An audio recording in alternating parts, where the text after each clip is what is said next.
Press record. There we go. There we go.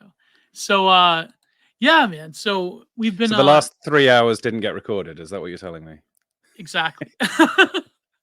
It's stuck to the aether. So oh man.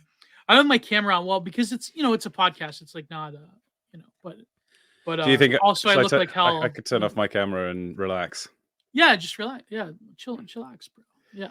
Sometimes I think being on camera keeps me focused, actually. It does. You know what it does though. It does because I notice like it tends to like, in some weird way. Maybe it's because of the self gaze. It tends to like prevent you from Mm. saying stupid things. But Yeah. that's just like from being a live streamer. Like I that, felt the same way about going under my real name. Same.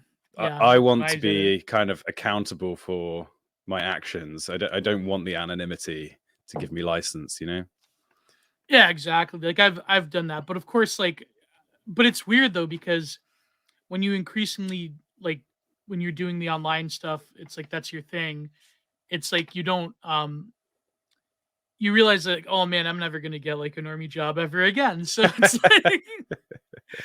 it's like but then it becomes like this trick of like, how far can I like signal like gang sign my authenticity to be right, but like without getting totally like on a a certain list of certain people. It's like how far can you go? But anyways, I'm here with Lambda, and we were talking about doing some stuff about Ecclesiastes and Mm, notions of a Christian love, Christian nationalism. I have in my notes here, but great. also certain passages from Psalms. But as someone asked me though, I believe I was streaming with Prude, and they're like, "Oh well, no, it was with Pharaoh. It was Pharaoh, yeah." Mm, Like, "Oh, Lambda, he's a tech guy." mm. What do you? What's your normie job? What do you? I do have a normal job. Yes, Yeah, I'm a software engineer by day. there you Um, go. Yeah. so yeah, I'm fully in the trenches, pushing forward the vanguard of technological progress, for better or worse, which Yeah, yeah. I feel quite ambiguous about at this point. Well, because we were doing a stream, it was me and Cringe Walk. Well, that's not his name's Luther Plow now. Luther Plow. Cringe Walker. Lutempler, yes, yeah. Luthempler, yeah. And Matt, my good friend Matthew the Stout, and we were talking about AI art. So then someone in the comments said, "Well, Gio, if you have Lambda on, you should talk to him about AI, Hmm. and because this is your forte, and I think you can approach it." We'll get more into the biblical stuff, but I guess before we get into that, just give your general introduction, your CV. How did you get into both YouTubing and biblical exegesis? Hmm. And what particular church? You're not an I'm Anglican. Baptist. You're a Baptist. Okay, yeah. There is some Baptists in the UK. Yeah, Baptists, I think in the UK are a little bit different from those in the In US. America, yeah. Yeah, I'm not quite sure, but there's overlap, of course. There's similarity. Oh yeah. Yeah, so I started my YouTube channel in the middle of the lockdowns because I was quite frustrated about not being able to leave my house and live my Very life. common story, by the way, with podcasting. Yeah. Yeah. And I guess in Romans 8, right, God says that he turns all things for good for those who love God and are called according to his good purpose. So even though the lockdowns maybe were evil and wrong and caused lots of harm, even through them God was working some good. And I think I was led to start my channel. It's been very much more successful Oh than I yeah. think it would have been without God's help. And what I'm aiming to do is provide people who, like me, enjoy sitting and listening to YouTube content for hours and hours with that, familiar voices that they can enjoy having in their ears, but then also getting some biblical content as well. So, something Christian. Yeah. And that basic vision, and along with the fact that lots of the mainstream Christian takes are laced with what I would argue is non-Christian liberalism, and I was trying to Oh provide yeah. Definitely. also an escape route from that. you know. Well, I come from the church that is at the center of the struggle. I mean, I hate to say it. Yeah. None of the denominations have escaped the 21st None of them. century No. Well, unscathed. of course, yeah. Like Baptists in America, I don't know, like what is the political divide in okay, before we go to, before we get to the meat, um did you grow up religious? But that's a very complicated, that's a complex question in England though, because it has so much to do with cultural upbringing. But yet when it comes to the amount of like secularization in the UK, Hmm. like not just in England, but also like now in Ireland, unfortunately. But I mean that too, like Catholicism in Ireland was always sort of a cultural Hmm. thing as well. But with you though, I mean, it seems to be like the Church of England has experienced this crisis very deeply because they're so rooted in the history of the British Crown. And Hmm. I mean, us Catholics, I mean, yeah, we get memed on all the time, but I mean, for example, the Baptist Church in America is like Yeah. a lot of different nations, the liberal Christianity type of stuff. But yeah, but what's the uh, so, picture in England though? so, uh, so yeah, I grew up going to a Baptist church. My parents are Christians. I think the churches that I've gone to have largely escaped, well, to a larger or lesser degree, but they have escaped the politicization of the sermons quite Interesting. nicely. So that's been a blessing, and I think the actual percentage of the UK that are Christians is probably under 5%. I mean, I think 5% is the figure I've heard quoted for people who attend church every week. There was some news recently that less than 50% of people were calling themselves Christian Mm. for the first time on a recent census in the UK. But that always seems like the wrong stat to use, because many people call themselves Christian, as you point out, for cultural reasons. Yeah. The actual secularization of the UK has been, has happened a long time ago. As you mentioned, Ireland seems to be speedrunning the same process. I think they Yeah. maintained some Catholic identity a lot longer than the rest of these Fair Isles, but are now more or less stepping in line with us, sadly, in secularism. It's Um, like it's a hyper modern version of Quebec in the 60s, the Quiet Revolution. That's my thesis. Yeah. I don't know much Yeah. about Quebec. What They happened there? experienced, well, what happened was in Quebec, it was like proto Ireland, where all of a sudden the 60s, largely because of the sort of identity crisis that came about in that time with George Grant talks about Americanization.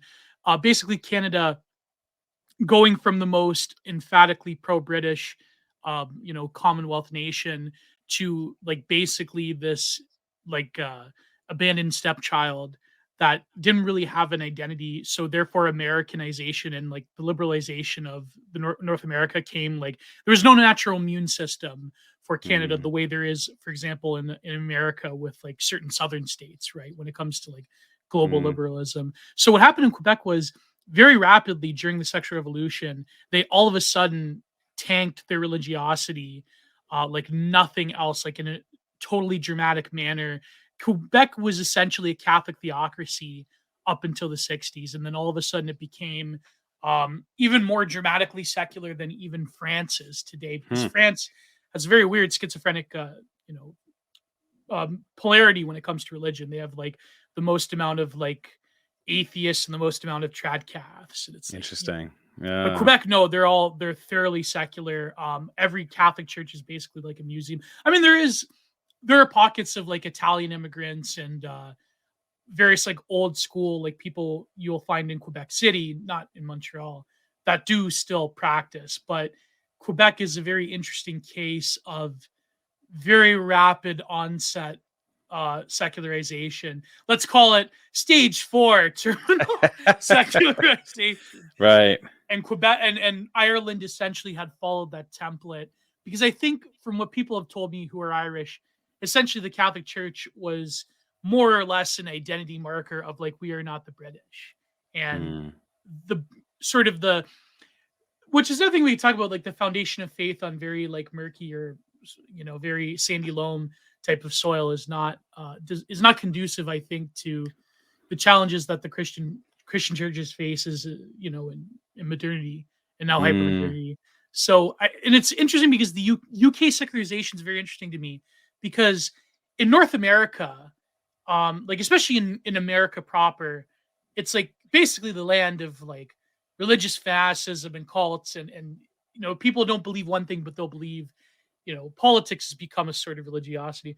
But mm, in but like the sort of secularization that's very like fawned over by the libs here in the UK, in Scandinavia, it's very interesting because what does a society look like that sort of does run on a post-religious ethos, but is mm, also informed by a post-imperial order. It's very much like Adam Curtis's documentary where he talked about uh, when Britain lost the empire and you had the island became full of like very fearful people, and mm. it's sort of like yeah, the weight of history, I think, in the UK is quite interesting. So maybe you could comment on that as a Brit yourself. You're British, Yeah, right? Are you? I am. Yeah, Yep, there you go. grew up Yeah. in England.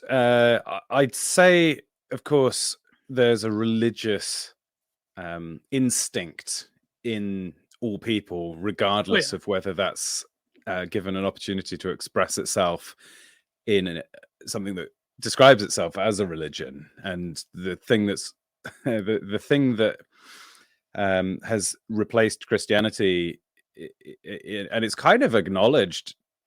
People will say the NHS is the Oh national yeah. religion of the UK. Like, people who aren't very deep thinkers will, are aware enough of this as an idea that would kind of make sense as an idea. And there's truth to it. After the Second World War, then there was more or less a decision that we were, even if it wasn't phrased this way, right? We're going to Yeah. sell, we're going to get rid of the last bits of the empire that we have, which are quite expensive to maintain, and we're going to funnel that money into a health service. And if your God is a health service, of course, the ultimate virtue is just preserving life at whatever cost. Man, And exactly. It's bare life, totally. Yeah.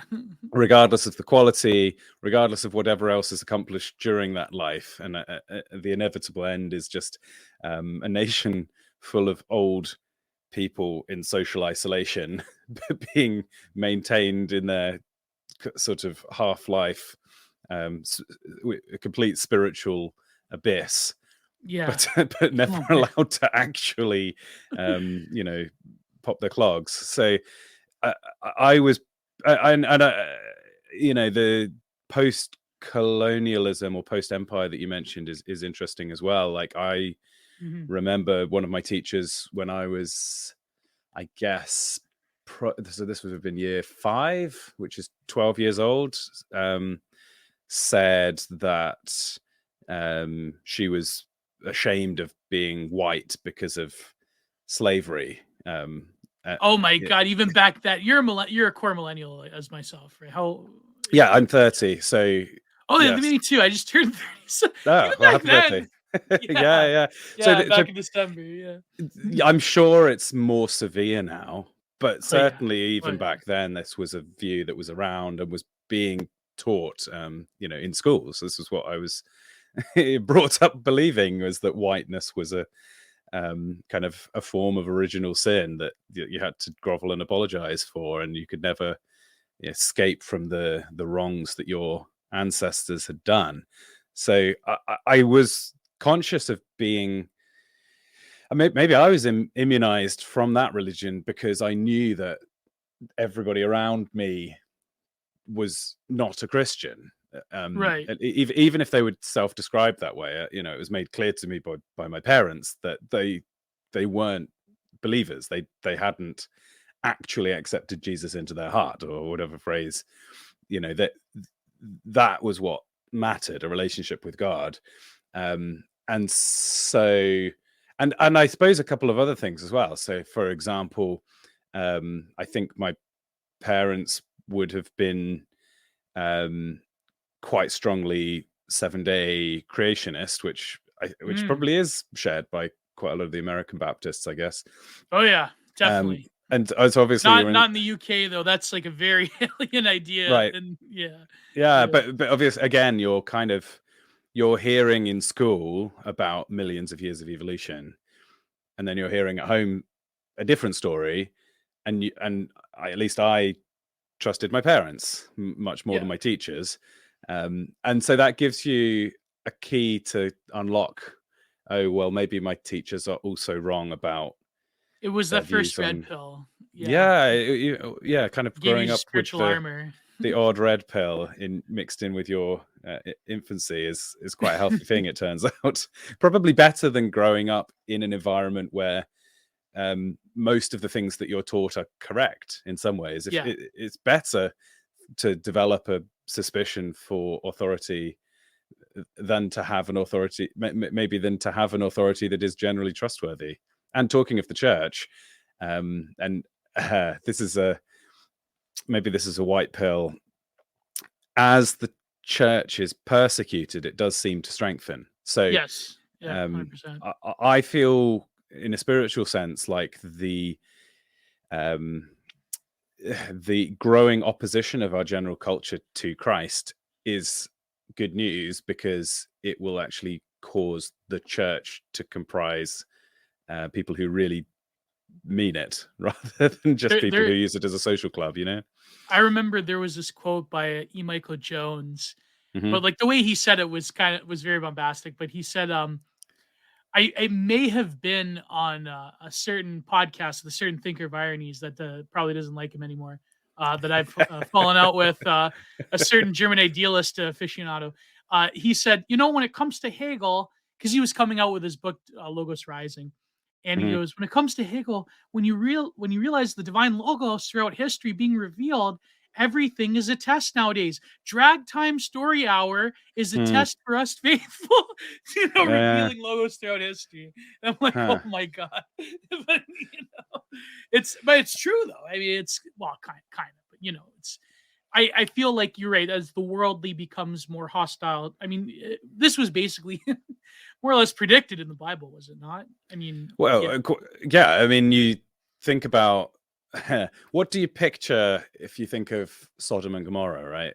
right, This city that it's interesting actually if you look at the various um, passages. So, other than Genesis, where the story itself is told, yeah, there's a couple of other places, both in the Old and New Testament, that reference back to Sodom and Gomorrah and explain what was their sin.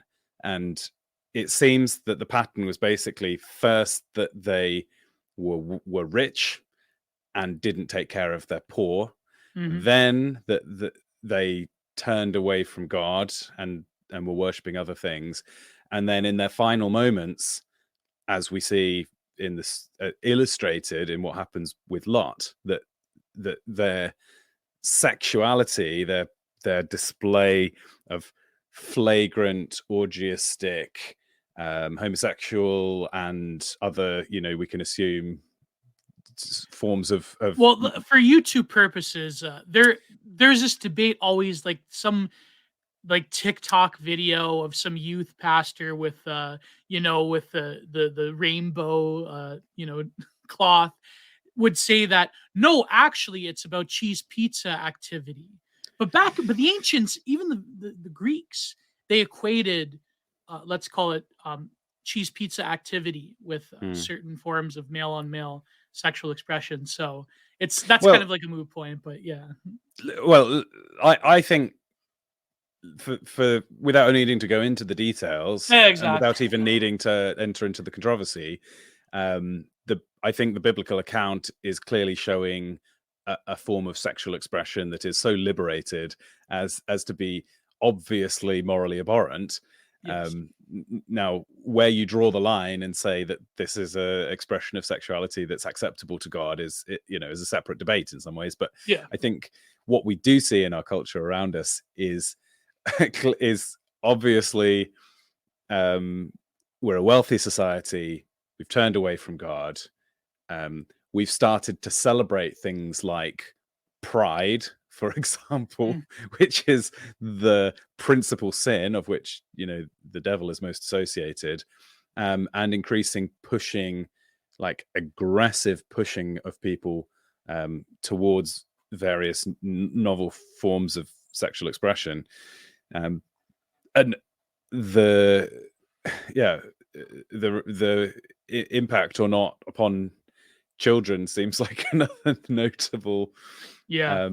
factor involved, all of which is to say this is a pattern that we've seen before on multiple occasions, and in fact we then see Israel going through the same pattern, like the connection between Sodom and Gomorrah and Israel is spelled out, I would say, by parallelism in Judges, and then explicitly in Jeremiah, Mm. where Hmm. there's straightforwardly laid out your sister Sodom or Gomorrah, did these sins. You are worse than them. And I think, as a historian, you could say, "Oh, look what happened towards the end of the Roman Empire. Oh, look what happened." Yeah, So Weimar Germany. Yeah. Well, so even like the fall of empires, like even the fall of the British Empire, you could say it's a more quiet version hmm. of that same like end of empires process of decay. But it's still there, even though yeah. And the question is living through it, which I think is the right context, rather than believing that we are in control and can do something to steer the ship away. I mean, we could certainly pray for that to happen, and God is certainly powerful enough to intervene miraculously and cause a repentance, like happens at the end of Jonah. We should be, we should be calling out to our culture and challenging and warning of impending doom. But generally, the pattern is that people are allowed to progress in their ways to the point of judgment, to the point where the judgment is unavoidable and Yeah. obviously just. But as Christians living within this culture, and there is no real escape, what do we do? And I think the answer is we have to, as well as preaching to the people around us as like a final warning, continue to live as quietly and decently in our lives as we can. And personally, we have no excuse for engaging in the immorality around us. We can certainly take prudent steps to avoid the temptations, but fundamentally, even though the wider context of the world is a downwards trajectory, the individual progress of our lives as Christians should inevitably be upwards morally. Mhm. We can still have hope, and a certain hope, in the process of sanctification in our lives, regardless of what's going on outside of our communities and our front doors. Yeah, I think like maybe you could back this up with more biblical literature, but it seems that the response that people have within various Christian communities and denominations is that essentially there's always a balance between this inner form of quietism because as like there is this one theologian that said or it may have been Jasper actually, it may have been or it may have been Carl Jaspers that said for the first time ever, the Catholic Church now is equated with other denominations and other forms of religiosity, that it's sort of like been lowered from its former ascendant place as the model of like Christian religiosity, and now especially like in the North American context. It's sort of like it's a really a big blow. I know you're not a Catholic, but I mean like in general, like the Church of Christ, whatever church you may belong to that is Christian. It's like for now, we've been in this position for so long that now we're having to face that at this time we are basically one among many, and that it's the sort of repopulating of the world's faiths in our civilizations is quite interesting because it gives us these sort of unique paradoxes of how you actually believe within this context without that backing of that that we were at the top of civilization. Now it's like what you're saying is that it's essentially in these times of struggle, it's an inward form of faith that provides armor against living an outward existence. It's sort of like Mm. what Younger said about the anarch, that he lives in the world, but inside he is not really of the world. Mm. And I wonder though, like, but that great loss though, whether you're Catholic or Baptist or whatever, the great loss of Christianity at the top of Western or European Western civilization. I mean, that is like I would say like such a mortifying reality that we often don't think about as trads or Caths or Christians or whatever. Like whatever identity larper you want to whatever identity larp that you have. Um, I shouldn't just say everything's a lie. You know what I mean? Like whatever identity that you wield, it seems that that loss of the main place of Christianity within our civilization, that is yet to be fully fleshed out and reconciled. And I wonder, Mm. like, is it what would be like I know that there are various passages that say that essentially in times of persecution and doubt that you turn inward as a community, as a faith. So Yeah, I mean, Jesus specifically said, I do not ask that you take them out of the world, but that you keep them from the evil one. They are not of the world, just as I am not of the world. So this idea of being in the world but not of it is always going to be the right way of thinking, that we are like travelers in a foreign land, and we look around the world and think, why is it that the world is not godly and that it's so full of sin? And the answer is because we are living through a time at which Satan is allowed some freedom to mhm. cause trouble, and yet, a time is coming one day when true victory will be accomplished, and we need to think of our lives as being quite a brief and temporary stint in the world, and so final victory is not required to happen through political means. If you look at the Old Testament and see the nation that God called to be his, by which his reputation was known on the world, and Moses convinced God not to blot Israel out on multiple occasions by reminding God of this, like, will not your name be associated with failure if you destroy the Israelites right now? Mhm. But they Mhm. were a failure. They constantly Yeah. messed up. And Oh, yeah. and I wonder sometimes, what would it look like if we got to see the historical account of the church continued, right? If Right. post the end of the New Testament's writings, whenever that was, 70 odd AD, if you got continued, if you got the equivalent of the records that we have about the kings, right, first and second Kings, which go through each of the leaders and how they failed and how embarrassing it was, how they sinned and God brought judgment. It very much is a cyclical when you read it is like a cyclical reality of like the decline and fall of those Yeah. kingdoms. And I think that we shouldn't be surprised if we saw the same thing going on since then, right? You'd Well, see. Israel might be going to war with Iran right now, so you never know what's gonna Well, happen. I wasn't meaning particularly with relation to Israel, but just the church. The So church, yes, yeah, the church, yeah, of Christ, yeah. the people of God in the Old Testament were a complete disgrace and an embarrassment, and yet God was able to accomplish his work through flawed individuals.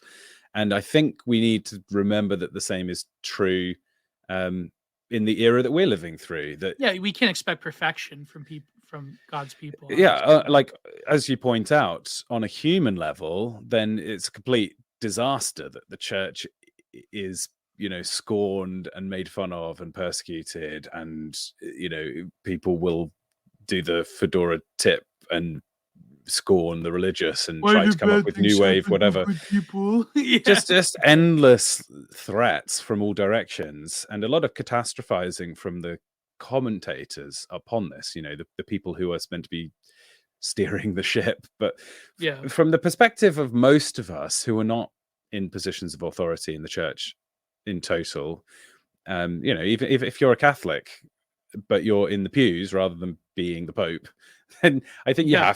you have to remember that God is in control. And Jesus said, "I will build my church, and the gates of Hades will not stand against it." Right? The rulers will conspire. Is that Psalm 2, right? The why do the nations rise up, etc. I should Yeah. look that up. But Yeah, look it up. the Yeah. Lord of Heaven laughs is all right. I'll look it up.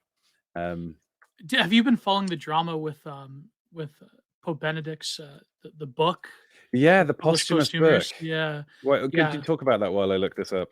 I think they say that he basically the publishers of the book that he entrusted personally are kind of on the level when it comes to the more now marginalized traditionalist forces within the church, and that essentially this might be quite an unprecedented historical drama playing out in the Catholic Church, and the Mm, fact that like again, I'm not going to say anything. I'm not a civicontist or any of that crap, but I still think that there probably was some duress why he stepped down, apart from health issues. I think that there interesting. is. I, I have to admit there probably is evil forces within trying to subvert the church, and this is Mm, obvious. This is obvious, and the fact that like he's pinned down as like, which is like, the media creation of Ratzinger is very different than Pope Benedict. The whole thing about, well, he covered up the abuse scandal when really that was sort of like he was one of the few to actually like, address it head on, hmm and the way that they sort of had to protect like the media like John Paul II is of course a great man. He's one of the greatest popes, obviously. But I think that the media fixation on John Paul at the time ignored a lot of on the ground realities that Catholics struggle with to this day. And therefore the more conservative pope had to be the one that's like, oh, he was the one that covered things up. But mm, because I wanted to mention the theology of the body from John Paul, but anyways, yeah, I mean, this is yet to people who are researching this. I have to do a bit more reading on it, but apparently this book will be significant. Maybe not as significant as people think, but it will be something.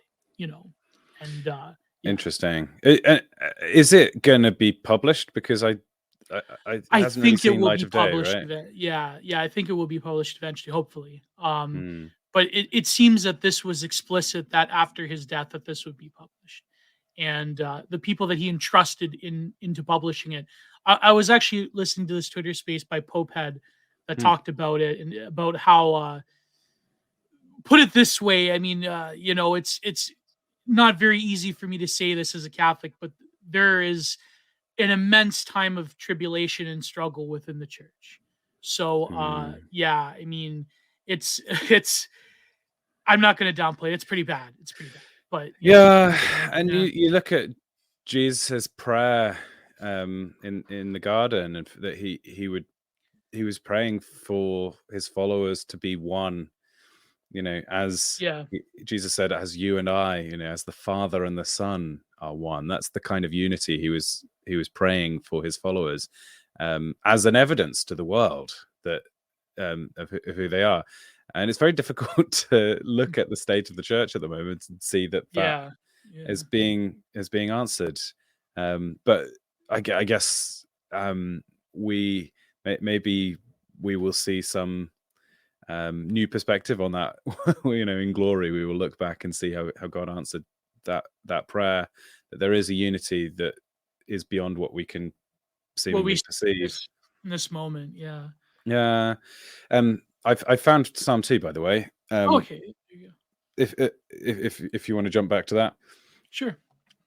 it says, "Why do the nations conspire and the people plot in vain? Kings of the earth rise up and the rulers band together against the Lord and against his anointed, saying, 'Let us break their chains and throw off their shackles.' The one enthroned in heaven laughs. The Lord scoffs at them. He rebukes them in his anger and terrifies them in his wrath, saying, 'I have installed my king on Zion, my holy mountain.'" I think that's such a wonderful bit of poetry for us to keep in mind, that we do see the nations conspire. You Yes. can't avoid the feeling of nations conspiring under the shadow of globalism and the people's plotting. Well, But the first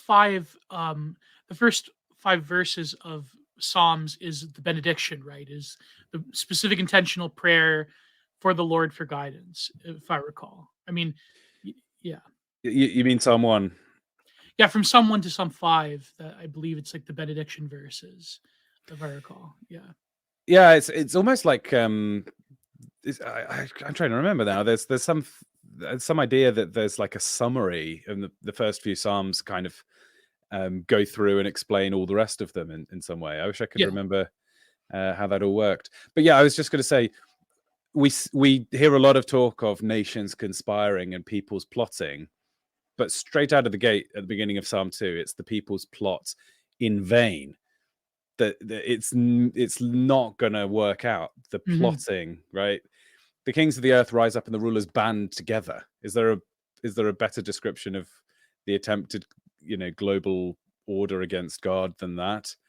And I just love in verse 4, the one enthroned in heaven. What's the verb? Does he, um, does he decry them or furiously yell down and send bolts of lightning from heaven? No, he laughs and scoffs. This rising up is so pitiful to him that he can't Yeah. even Just be lets it bothered. happen. He did Yeah. the ultimate dismissal from. I mean, obviously, the creator of the universe is not threatened by some puny conspiracy of humans, and likewise, anything. I mean, in some sense, I feel like people listening to this will have their own fears. There'll be something that keeps them awake at night, something that they're worried Oh, about. my audience, 100%. Yeah. And There you go. like whatever that is, you have to remember that it is it's the smallest thing in the world in comparison to the power of God. So let that be a word of comfort to Yeah. people.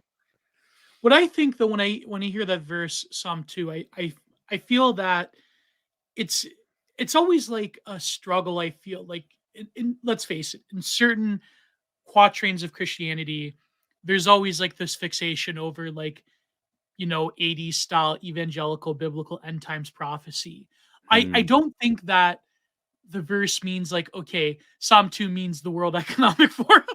I think like what it means is more of the idea of millenarianism as such. You could say Marxism is an attempt at this, world workers unite. You could say certain other millenarian ideologies had this pull as society increasingly mm, secularizes. There is a push towards this sort of fervor for a worldly kingdom against the one mm. that God has provided for us. Maybe that could be the meaning of it rather than the Yes. Bible predicted Klaus Schwab. So Oh, yeah. yeah. I wasn't. Yes, I wasn't attempting No, no, not to you, but I mean claim like that. the bombastic evangelical, like Right, and it's every yeah, 5 years. It's like, oh yeah. no, we were wrong Paul previously, but Lindsay, this late time great we've really planet got Earth. it. Yeah, yeah. But yeah, it's Mm, more like um, I think the nations conspiring and the peoples plotting together, as this was originally written, was contemporary nations. It was whoever was around, yeah, David, right? The Canaanites and the Amorites and the Hittites and the Perizzites. All these people making alliances to fight against Israel, literally fighting with swords. oh yeah, But I don't think it's too much of a stretch to say that we can also read Psalm 2 today as the nations. Well, and if I was a believer 2,000 years ago, then I would have been thinking about the Roman Empire, which exactly. Yeah, circled the literally known fought world at the against time. Israel. Yeah, Yeah. So yeah, at any point in history, you can look back at how does the Bible treat the situation that Israel was in, and then what similarities are there to my current situation? And we certainly feel a lot of the same emotions that David was feeling. And then we have to remember verse 4. God laughs at the WEF, God laughs at the, Klaus Schwab or whoever you're worried about.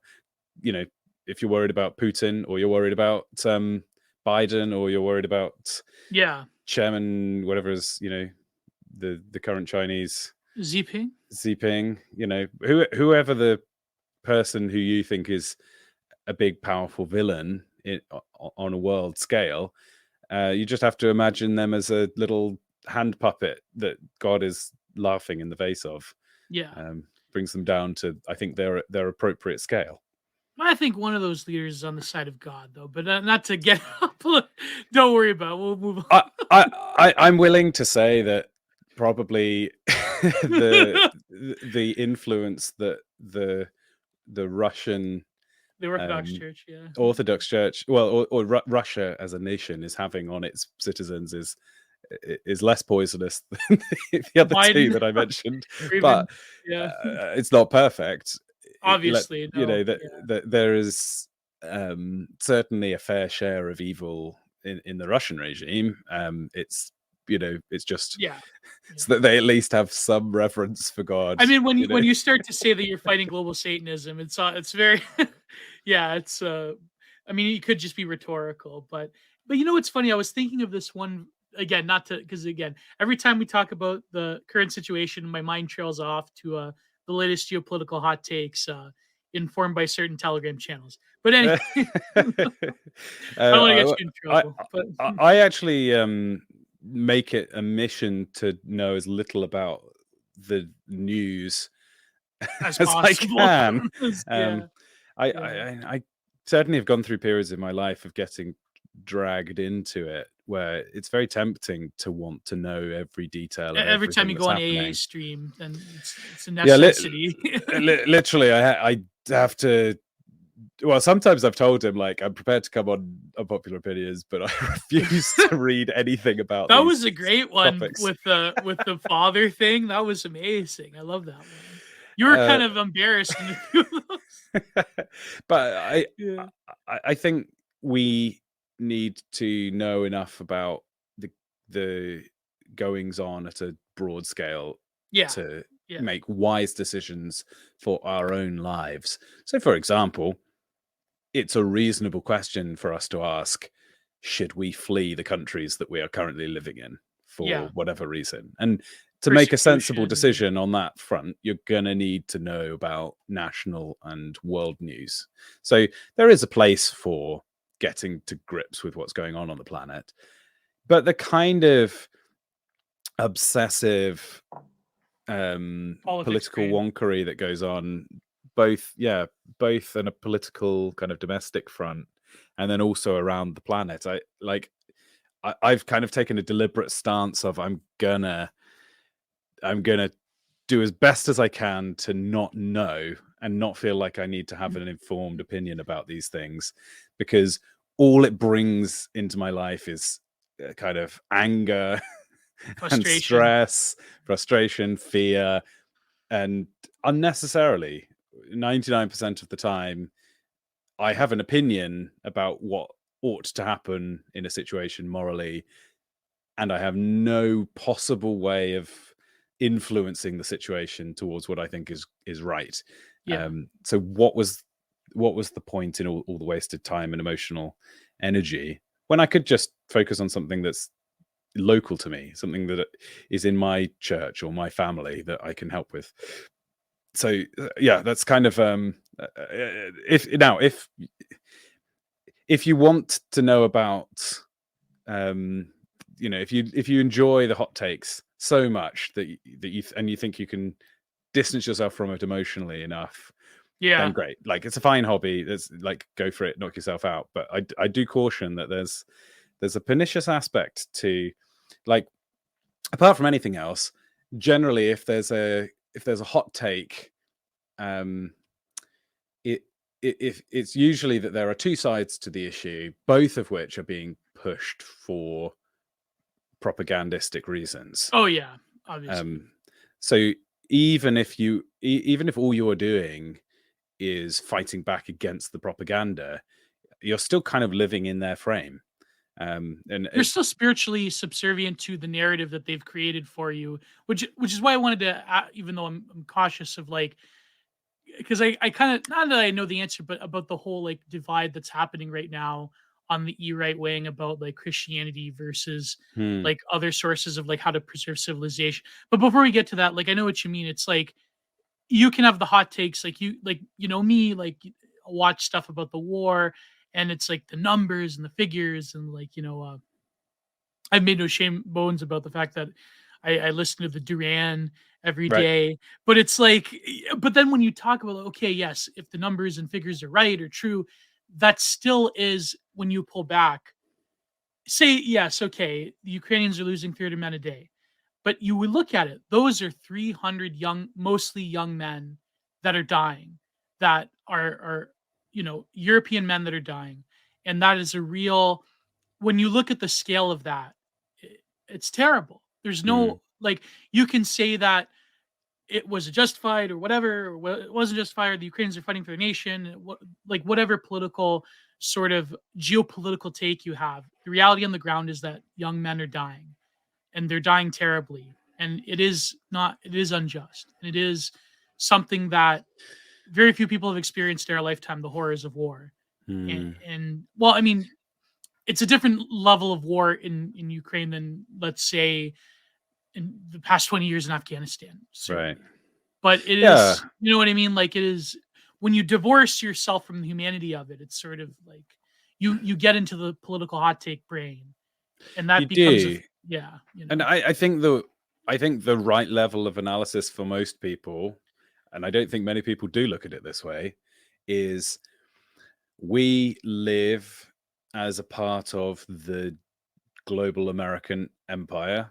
right. Not that we necessarily support it, but we're part of it, whether we like it or not. We live on property that is part of that, and it is a giant kind of amoral machine that is interested in power and Well, look at what's control done and to state. continental Yeah. Europe last year, like even in England, right? Like, it's, yeah. And sure that's associated with an ideology that is somewhere between neocon and progressive. But I don't think, don't even worry about that. Like, just think of it as a kind of black box of just some people who are in charge of some of the planet. And then likewise, you've got the Russian Empire, which is much smaller, but maybe is increasingly allied with other bits of the world. Some unipolar, yeah, Yeah, Chinese, yeah, yeah. exactly. But essentially, you've got like the Russian sphere of influence is hostile to the American sphere of influence, and they abut, and there is conflict going on between those two giant forces. It's not really necessary for us to think about whether or not the war is just or which side we want to win, because we're not making those decisions. Right. Um, Yeah. all that matters is that it's a tragic loss of life on both sides for people to be dying in the war. That's how. Now, if I put more effort and thought about it, perhaps I would end up with a strong opinion about which side was morally justified or wasn't. Yeah. But I strongly suspect, if I actually looked into it, that I would decide that the leaders of both sides are just acting, on power politics, and the ideological kind of smokescreen is merely propaganda to distract both sides. Because I'm sure people in Moscow think that the war is justified because the Russians are right, and I'm sure people in New York think the war is justified because the Ukraine, they've been aggressed against, so they're Yeah. merely defending themselves. And I, Russia funds global fascism or some other crap. Yeah. Like I I've been like told. I don't believe either side to be like something that we should jingoistically support. Um, but that's not just in a way, that's not fence sitting. That's me making a deliberate decision to say I'm gonna, I don't have any influence over this that's happening.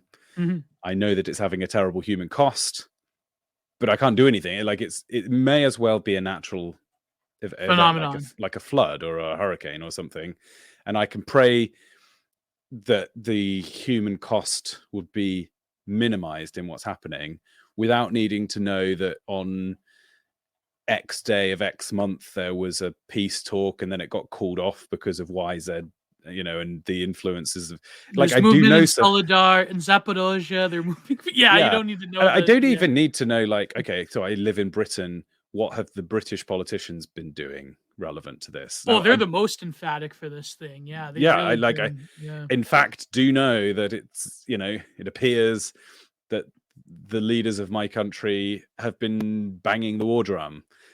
Maybe the conflict would have been over months and months ago if it wasn't for the people If it wasn't for who. Boris Johnson flying to Kiev and convincing. Yeah, yeah, But this is that is why, true. like, I have to remember, I also don't have any control over the UK Prime Minister, and I don't think the fact that we live under this nominal democracy justifies me thinking that I have control over it. So again, it's all just stuff happening out there, out in the world, that is the whims of various groups of powerful, sinful people, and I can just pray that God's will may prevail.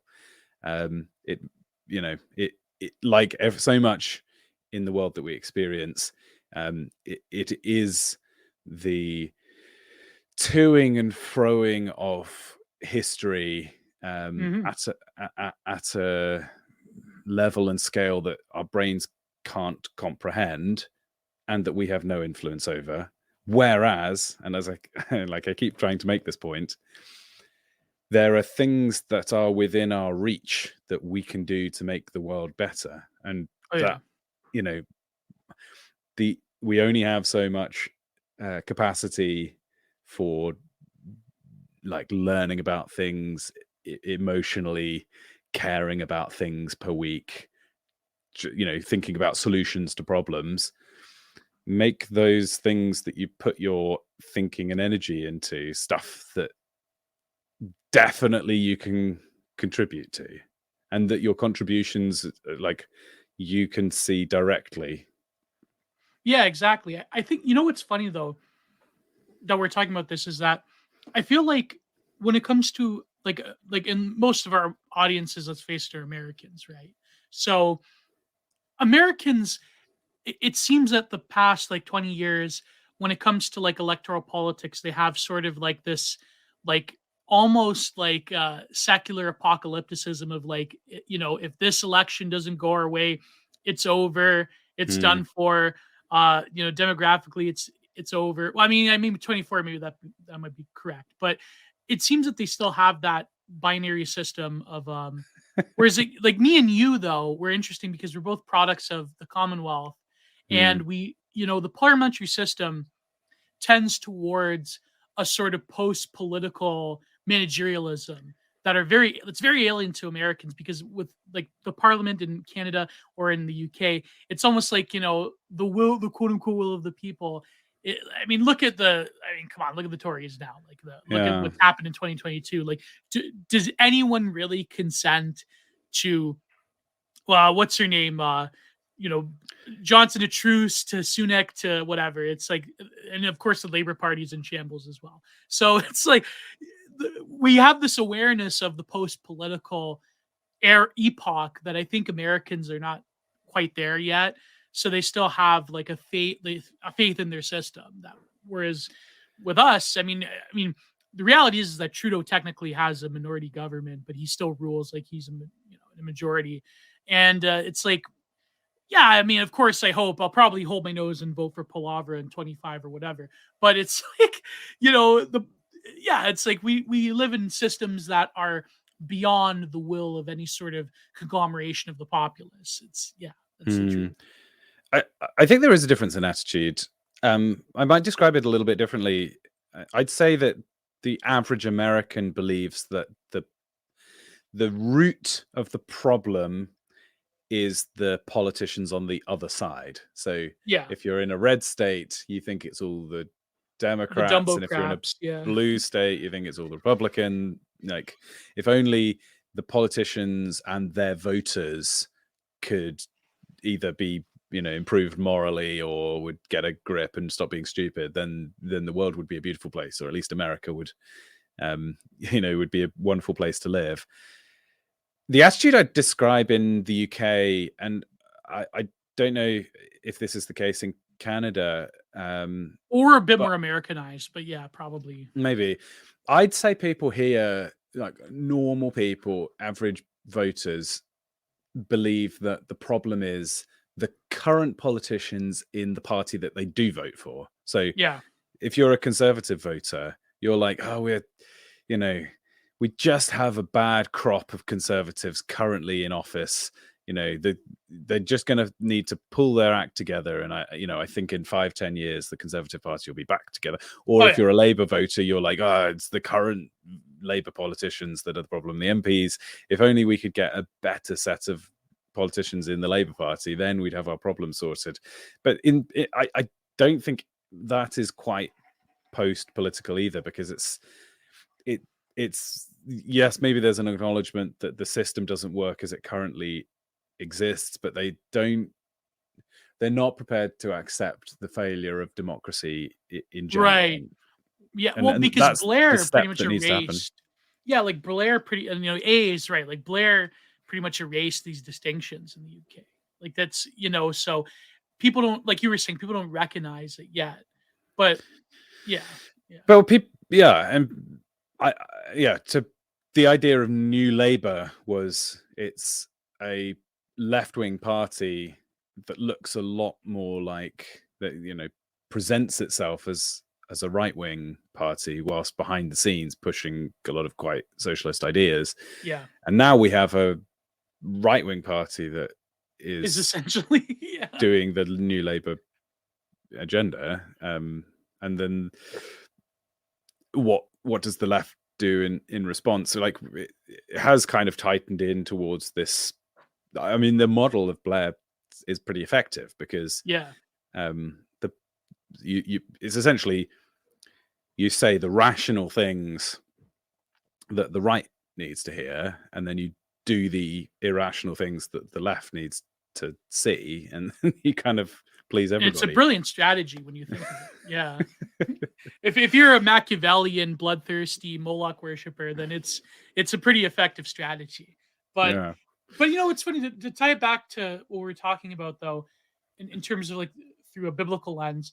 It's Mm. almost like what the one thing that Christ said in Matthew, I think it was the beginning of Matthew, where Mhm.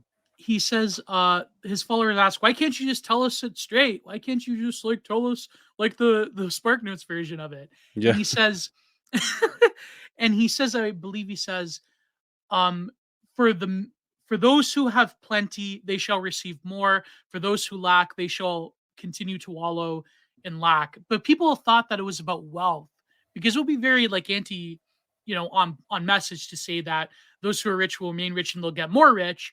But really he was talking both about the followers of Christ's teaching. If you are attuned to it, you will receive more. If you are away from it, or you're poverty stricken by his message, then you will receive less.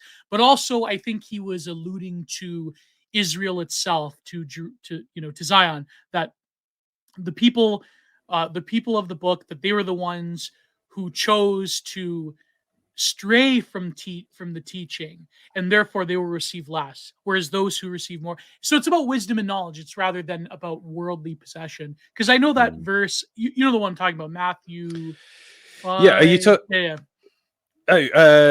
maybe I was thinking of a different one. What have you got? Matthew 5.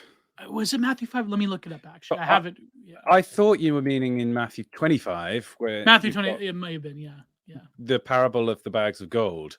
And at the end of it, Jesus says what is often called the Matthew principle: for whoever has will be given more, and whoever does not have, even what they have will be taken away. Is that Yeah, the bit you're referring exactly. to? This is Matthew 13:12. Whomever has been given, well, this is New International Version. Whomever has been given more, they have an abundance. Whomever does not have, even they have will be taken away. Yeah. Mm. That's Yes. So I guess it's repeated, because I've got it in Matthew 25.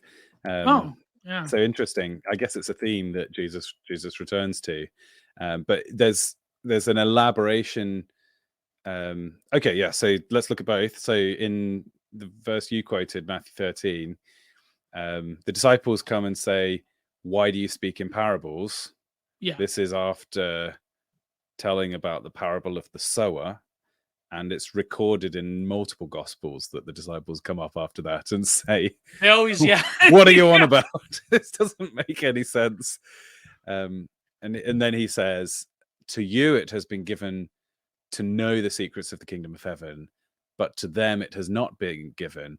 For to the one who has, more will be given, and he will have abundance. But from the one who has not, even what he has will be taken away." Yeah. This is why I speak to them in parables, because they do not see, and hearing they do not hear or do not understand. And it fulfills this prophecy from Isaiah, which says, "Indeed, you will hear, but never understand. You will see, but never perceive," which is a quote from Isaiah. And he's basically saying, which is really tough to grapple with, Yeah. if he didn't speak in parables, more people would understand what he was saying. It's like, well, why are we as Christians spending so much effort trying to explain what Jesus means when he deliberately spoke in parables that were difficult to understand?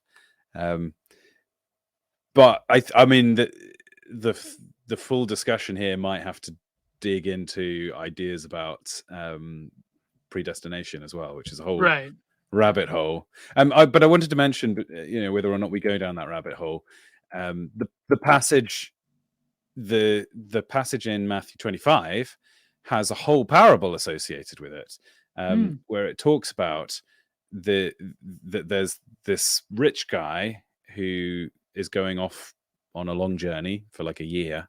Oh, I think I know this one. Yeah, but go. He Go has ahead. all these different servants, and Yeah. he gives each of them a bag of gold, and he says, "You are a faithful servant. Do with this gold as you will." And one of them, digs a hole in the ground, literally just he's so afraid that he's going to just lose the money for the master that he keeps it in the ground, literally. And others do various things to invest it. When the master comes back after his long journey, he then asks all the different, he goes around each of them and asks, "So what's happened?" And the first one says, "Look, you gave me 5 gold pieces, or 5 bags of gold, maybe it is. Look, I've gained 5 more." And he says, "Well done, good and faithful servant. You have been faithful with a few things. I'll put you in charge of many things. Come and share your master's happiness." The man with 2 bags of gold came and said, "You entrusted me with 2 bags of gold. I've gained 2 more." And he's then told, "I put you in charge of many, well done. Basically, you doubled what I gave you. Good work." The man who was only given 1, and he was the one who put it in the ground, he was told, "You wicked, lazy servant.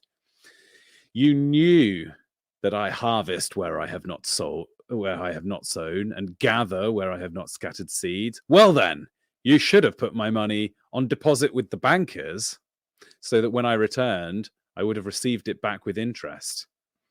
So he takes the bag of gold, the 1 bag of gold from him, and gives it to the guy who's already got 10. And that's the end of the parable. And then he says, "For whoever has will be given more." So a guy gets given 5, turns it into 5 more. Yeah. And then gets also given the bag of gold from the other guy who just put it in the ground. What is this all about? Because you figure, "Oh, this is terribly unfair." But yeah, like most of the parables, the first time you read it, you're like, much like the disciples, you think, "Jesus, why are you talking in parables?" Yeah. It's so difficult to understand. And in some ways, if I just explain it, then that's slightly stealing the joy of figuring, thinking it over yourself. And partly I, encourage people to go and, think hard about these parables, because it's quite a rewarding thing to do. But I think you're right to say that this should be seen from a spiritual perspective, and the clue from the previous passage also helps clue you into that. And it's to say, in the end, God gives some people great spiritual insight, and it's like a virtuous cycle. If you if you head down that virtuous path, much like people talk about spreading a seed and sowing abundantly, and you get more back. It's like the more you dig into God and his understanding, you will The more get you were, more out of it. Yeah. Now also the there's a similar parable that talks about being given cities, like the faithful servants are given more responsibility. yeah. I don't know that we necessarily should see being given more as purely a reward. So maybe this is another kind of way I to think unlock it. it's more to do, I think, with stewardship of Hmm. the responsibility of having Yes. more. And both like in metaphysically, in terms of wisdom, in terms of your disposition towards God, but also like in the worldly. Like I think what's interesting about like what's so confusing, I feel, to like people that want to find political solutions within faith is like there's always that double bind, and maybe perhaps it comes from Platonism too, as well, in Christianity, where there's a city and the soul. There is your own personal disposition influencing a larger societas or a larger demos. There's always that interplay and that blurring of distinctions within many passages that have to do with personal wisdom into wisdom of, let's say, civilization or society as a whole within Bible. It's very interesting that way though, because that does confuse, I think, like rational techniques of a secular society and how to run it in our world today. And so I guess like I want to eventually ask you about the whole like debate going on right now about faith versus whatever, but yeah, but continue your thought though. You were going somewhere with this, but yeah. Well, yeah, no, I was just going to say that I think in this story where you're imagining somebody being first of all given bags of gold and then asked to do something with the gold, right? They're Mhm. not just spending it in their own luxury. They are asked to double it, basically, which probably means quite a lot of thinking and stress. And we don't know exactly how they did it in this instance. But the point is that they were entrusted by the master with various amounts because the master believed that they had it within their capacity to do more. Right. And when they're then given more at the end of the parable, perhaps we should see that as, well, you did well. Now you're going to have more responsibility. So not just, oh, great, now I've got a giant paycheck and I can go out and buy myself stuff. It's more like you did well at your pay grade, so you're going to be given a promotion. And I think the context, in the context, you can say, oh, so actually God works under the same principle that those who've been given much, suppose you've been given some level of theological insight, which perhaps I have. Mhm. Mhm. I guess God's given me a brain that understands the Bible. Now, why did he give me that? Because he intended for me to use it to build his kingdom.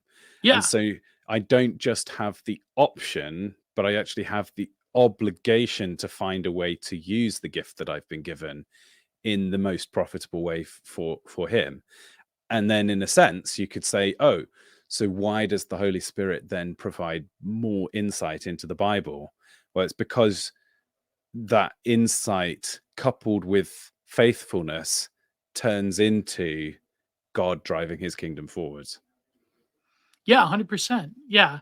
I feel, and that's of course like a hard lesson to I think in terms of interpretation, it's a very hard lesson to like for a lot of people because there is this like liberal version of Christianity that's all about like egalitarianism and God loves everybody, and you can't judge. And that's a very like modernistic version of it. But when it comes down to, especially in Psalms and a lot of other places in Ezekiel and so forth, the lessons are like incredibly difficult to realize, and that not everybody's going to get it. And that has such an impact not just on one's own personal development, but the development of whole nations or whole periods within human civilization. I feel like a lot of like e-trads, the problem is like when you're saying that, oh well, why am I a Catholic? Why am I Orthodox? Oh, because I want to own the libs, or it's aesthetics or something. Like those can be avenues by which you can enter the faith, but I feel like if that's the only basis of your belief, then that's sort of not copacetic to like the gravity of faith itself and on one's life. So Yeah, and I kind of care yeah, about them on a personal level because I think, as we were talking about the danger of nominalism back at the beginning of the stream, yeah, just as there were lots of people who believed they were Christians and died without actually having a relationship with God during the time that the UK was actually a Christian country.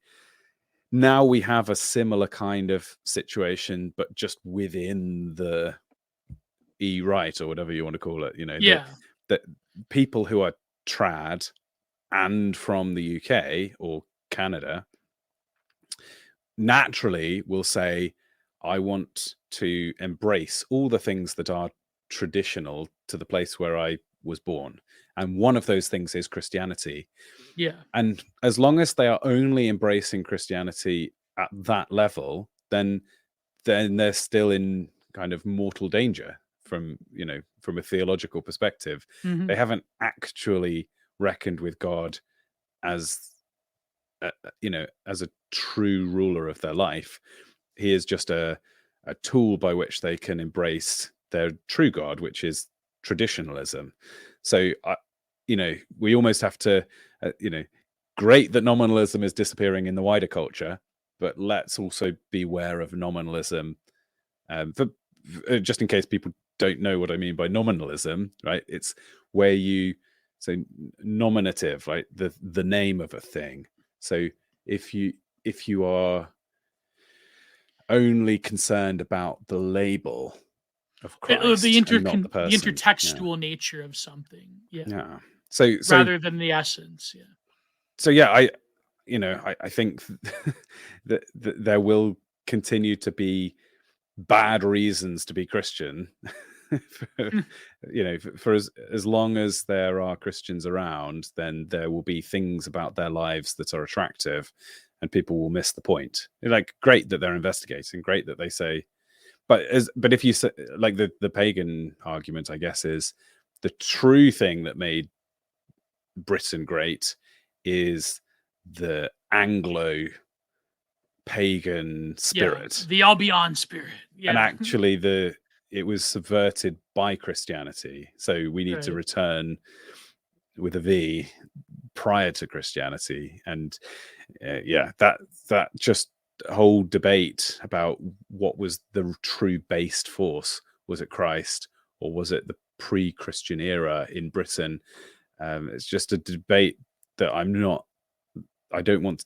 It's like the old frame game thing that the pickup artists talk about. I just Maintaining frame, yeah. refuse to engage on these terms.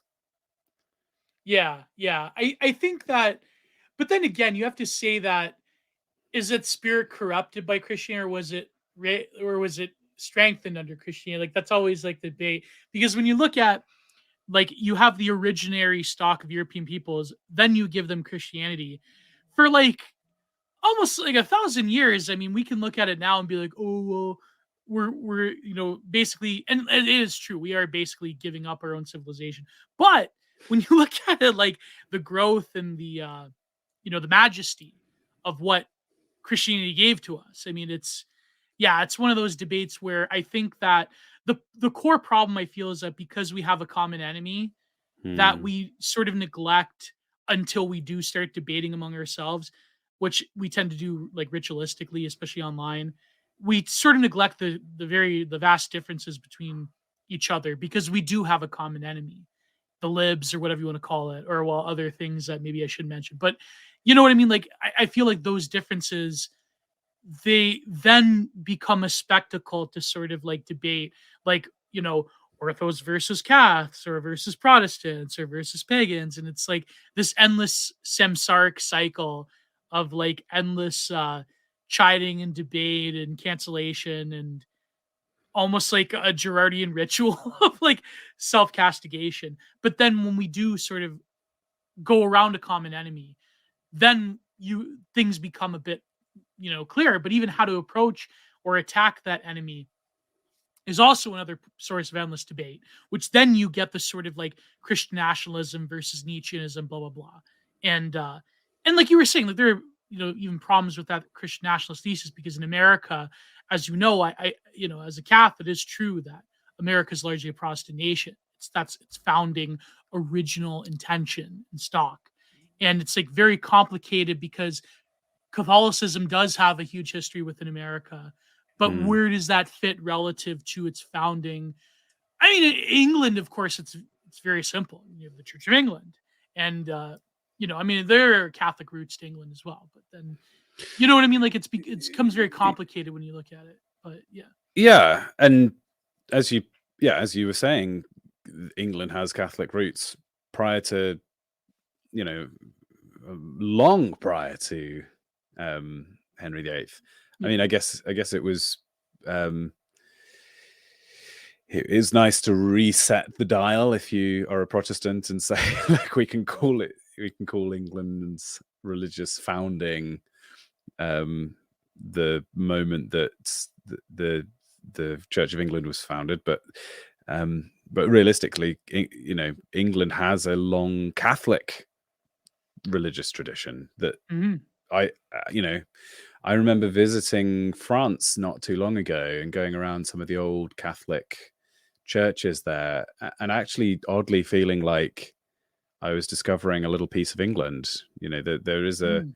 Catholic vein in the culture of England that it's it's like tasting an ingredient in isolation, something that you've Yeah. eaten all your life, and then you taste the ingredient by itself and go, oh, well, now I understand the compound flavor better because I know that piece in isolation. And you go and embrace a little bit of the European Catholicism as a culture, and you go, oh, well, now I can understand Englishness a little bit better.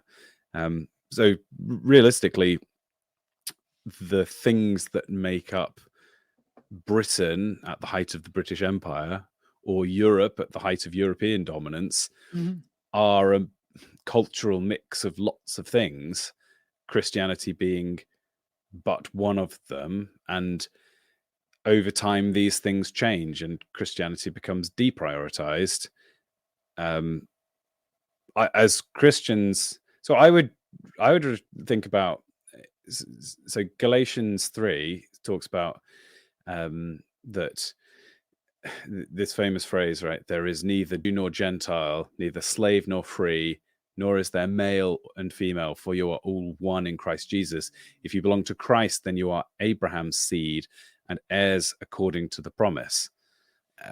Now, obviously, Paul isn't saying that there is no male or female in the kind Yeah. of modern sense. Well, I mean, Like, some scholars, some very in academia, they always try to, and you know what they're doing. It's all they subjective. try, but Yeah. Mm. they end up having to say, like, oh, different bits of these letters were written by different people at different times and stuff like this, Yeah. and then Yeah. it becomes, well, why even care about any of it? So let's like just stick within orthodoxy to the point where we believe this was all scripture and all Mm. written by the same the authority of God speaks through every verse. So how do we reconcile there is no male or female with other verses that very clearly say that there are different Yeah. genders, Yeah, and that there exactly. are specific roles for each? And what it's really saying is that in comparison with our identity in Christ, our maleness and femaleness doesn't matter. So for all the people who consider themselves to be a proud independent woman as the number one fact about them, that's a wrong attitude for a Christian to take. Same thing for like, there is neither Jew nor Gentile. So we you know, we should not consider our ethnic heritage or our nationality to be more important than our Christian identity. But just like as the male and female example, that's not to say that there's no such thing as an ethnic Yeah, there are identity. parts in the Old and New Testament that talk about like ethnicity, like even the Yeah, Tower of Babel ideal. yeah. That's like, yeah, like in the Catholic Church, they also have addressing these issues as well. But that's, you know, And we see in Revelation that one day all tribes, tongues, and nations will bow we'll down bow before the before Christ. throne. Yeah, before the Not yeah, not that they all become one homogenous blob of zero culture and everyone's indistinguishable, but that there are distinct expressions of praise towards God, and all of them being perfectly valid and beautiful in their own way. So, you know, I find myself as a historically British person with my own set of, you know, tastes experiences and and values and experiences, tastes. Yeah, values, and yeah, so on and so on. And there's nothing wrong with, you know, feeling that to be true, in the same way as there's nothing wrong, and in fact it's very good to say I am male, right? And leaning into maleness. And I think there's something beautiful and right about embracing your heritage. So yeah. as an Englishman, right, be English. And I'm an yet Englishman because it's good and right. To quote Jonathan Bowden. yeah, Yeah, and great, but above everything else is Christ, and right. that's where I think that's where my brain slightly short circuits when we get people asking, well, should the right wing embrace Christianity, or is Christianity weak? You know, was it Yeah, Christianity that made the culture deteriorate? And I feel like I just cannot break my brain away from being Christ first enough to yeah. contemplate throwing away my Christianity. And I don't, as it happens, believe that Christianity makes the culture weak. I actually think what we are experiencing is a heresy that Mhm. is a Yeah. like a twisted and broken and deliberately subverted version of Christianity that has made us weak. So a return It's to really the true weaponization of Christianity. our yeah, it's a weaponization of our morality against us. It's like it's literally the counter signal meme. Like, well, I don't believe in God, but you do as a Christian, so I'm going to use it against you. Like the Well, you know that one? Yeah. what does the snake say in the garden? You know, did God really say blah blah blah? It's Yeah. the same thing. Did Yeah. God really say blah blah blah? We hear the same. You could go through every single um like evil progressive subversion and Like culture war understand it issue. in Yeah. the same way, and people would, you know, if people would go back to Adam and Eve and say, how come you got thrown out of the garden? That was God's bad instructions to you that led you into this. You'd still be in that garden if he hadn't have told you about the fruit on the tree. It's like, well, no, the fruit on the tree, um, plus the serpent's subversion of God's word, is what led them out of the garden. Right. And in the same way, it's not Christianity, it's Christianity plus Satan's subversion that has led to the problems that we're facing. I mean, And then the universalism, for example, yeah, that yeah, that's a big one. That's what everyone talks about. Yeah. this very verse that I just brought up that talks about there is no male or female, there's no gentile. Lots of kind of liberal Christians would take those verses and say, well, then clearly based on this verse, this is God abolishing the differences between male and female. This is, you know, we should have female pastors and bishops and priests or whatever. We should have we should deliberately, based on this verse, mix up Jews and Gentiles and all races, so that we just get a kind of a bland, like, Well, there are melding of scholars that everything. say that this is like they these liberal academics, they talk about, well, actually Christ was transgender, and Right. and yeah, it's like But it's just the same deal that Satan has been doing literally since there were only forever. two human beings. So Yeah, why are we so yeah, surprised that, yes, God's word is not just a tool of subversion, but the primary, like, deliberate yeah. misreading of God's words is the sneakiest and most effective way to get people to do Well, evil things. well, nowadays, I mean, they've sort of they've gone to that mode because they realized that, like, the mid 2000s, like, fedora tip new atheism, that was so spiritually deadening to most, like, people that, like, inform, like, the rank and file of the libs, like, the rank and file of the progressive world order, the foot soldiers of the regime, that they get no sustenance from, like, Richard Dawkins' hyper-rationality. Mm, Rather, it's like a sort of perversion of religiosity and new spirituality. It seems that that's the mode they're going to, especially with the Zoomers. Like, they're mm. embracing all sorts of, like, woo, but it's like very progressive identity issue type of stuff. Like, it's Uh, yeah, I mean, the fool says in his heart, there is no God. yeah, So yeah. why should we be surprised that um that They're there was an phasing out the new enormous, yeah, atheists. yeah, like, we had a period where the enemy was the fool, and perhaps now we're being faced with something a little bit more Yeah. intelligent. Exactly, yeah. But, it's funny though, now that we're talking, like, I eventually want to get to the AI thing, but when it comes to these issues, oh, where was I going with this? Yeah, like the debate over, like, is Christianity weak or not? Yeah, you're right. Like, it seems that there's much more meaningful approaches to it than saying that. But then always, I notice the response that people get when they talk about the original story in Genesis with Adam and Eve, the sort of the knowledge of from the tree of knowledge of good and evil, that they're sort of like very worldly, like post enlightenment, knowledge is everything, knowledge is instrumental, knowledge must be, at all costs. They say that, well, does that mean that God keeps us ignorant? Like, that's like the gut level response that, like, a lot of these, like, Reddit types have, that it's like, well, does that mean that God wants us to be ignorant of the world? And it's like, then that carries on to a bunch of other political debates. But that's not the truth, though. That's not the case when it comes to the fall into awareness of the worldly that happened in the garden. Like, so maybe you can enumerate a bit more. Yeah. Well, yeah, and I was just thinking about the accusation that God deliberately keeps people from understanding. Like, that's the Right. accusation. Yeah.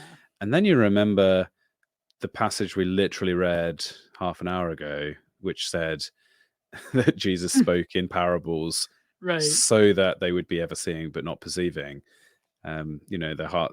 There's various passages in the Bible that do talk about people's hearts and minds being darkened to the truth. So there's a sense in which people, or say Pharaoh's heart being hardened is another example, right? Yeah.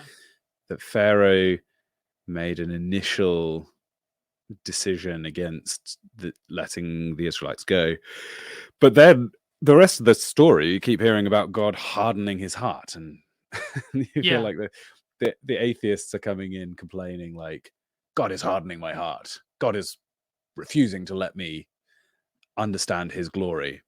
And what if the Yeah. answer in the end was just yes? Yeah. Kind of Chad Yeah. yes There meme. you go. Like, okay, so what are you going to do when you're being punished for eternity and you feel like it's unjust, but actually the only source of morality, the only reason that there is good or evil, says that it is just. Well done, I guess. you know, Yeah. there you are suffering. Now, God doesn't take any delight in the death of the wicked, and he's not slow, as some understand slowness, but is patient, wanting everyone possible to come to repentance. So we know that God is in his nature good, and I guess the intellectual complaint, if people are being honest about it, is that there is a sort of self-contradiction between God's goodness and what he's doing. So I like, yeah, 5 or 10 years ago, I would have loved doing a long intellectual answer about the problem of evil. But I actually think if Yeah, it's people not. if Yeah. people are inclined to believe in God, and it's a genuine intellectual issue that's in their way, there's resources out there and people can go and find it and find the answer for themselves. But so often it is just a matter of a heart problem that expresses itself through like faux rational objections. Yeah, like the whole debate bro thing that happened during those days of early YouTube new atheism. That Yeah, was so spiritually corrosive in my opinion because it gives like yeah, you're like it's a problem of evil. It's like, oh my god, I'm gonna go over this again. Like it's all of the people that I interacted with in person and had the chance to get to know who were part of the new atheist movement, almost without exception, grew up in church, right, and yeah, exactly. Yeah. they really objected to their parents. It was like proper daddy issue Yeah, it was central. mom and dad. That's what it was. Yeah, yeah. No, but there's this passage. I think we should read Psalm 1 here, Hmm, which I feel gives a good answer to this. So, and really, I think summarizes a lot of what we're talking about. So, Psalm 1 blesses the man who walketh not in the counsel of the ungodly, nor standeth in the way of sinners. By the way, this I just pulled out the King James version. right. Not sitteth in the seat of the scornful, but he delights in the law of the Lord, and him he doth meditate day and night. And he shall be like a tree plant, again, the natural metaphors, right? And he Hmm, shall be like a tree planted in the river of water that bringeth forth his fruit in the season. His leaf also shall not wither, and whomever he doth shall prosper. But Psalm 1:4, the ungodly are not so, but they are like the chaff with the wind driveth away. Therefore, the ungodly shall not stand in any judgment, nor sinners in the congregations of the righteous. For the Lord hath knoweth the way of the righteous, but the way of the ungodly shall perish. So, hmm, but that's a very stark sort of uh, reminder of our own sort of our mortality, right? Like that is if you are like a tree planted near the river that will receive sustenance, then you will grow.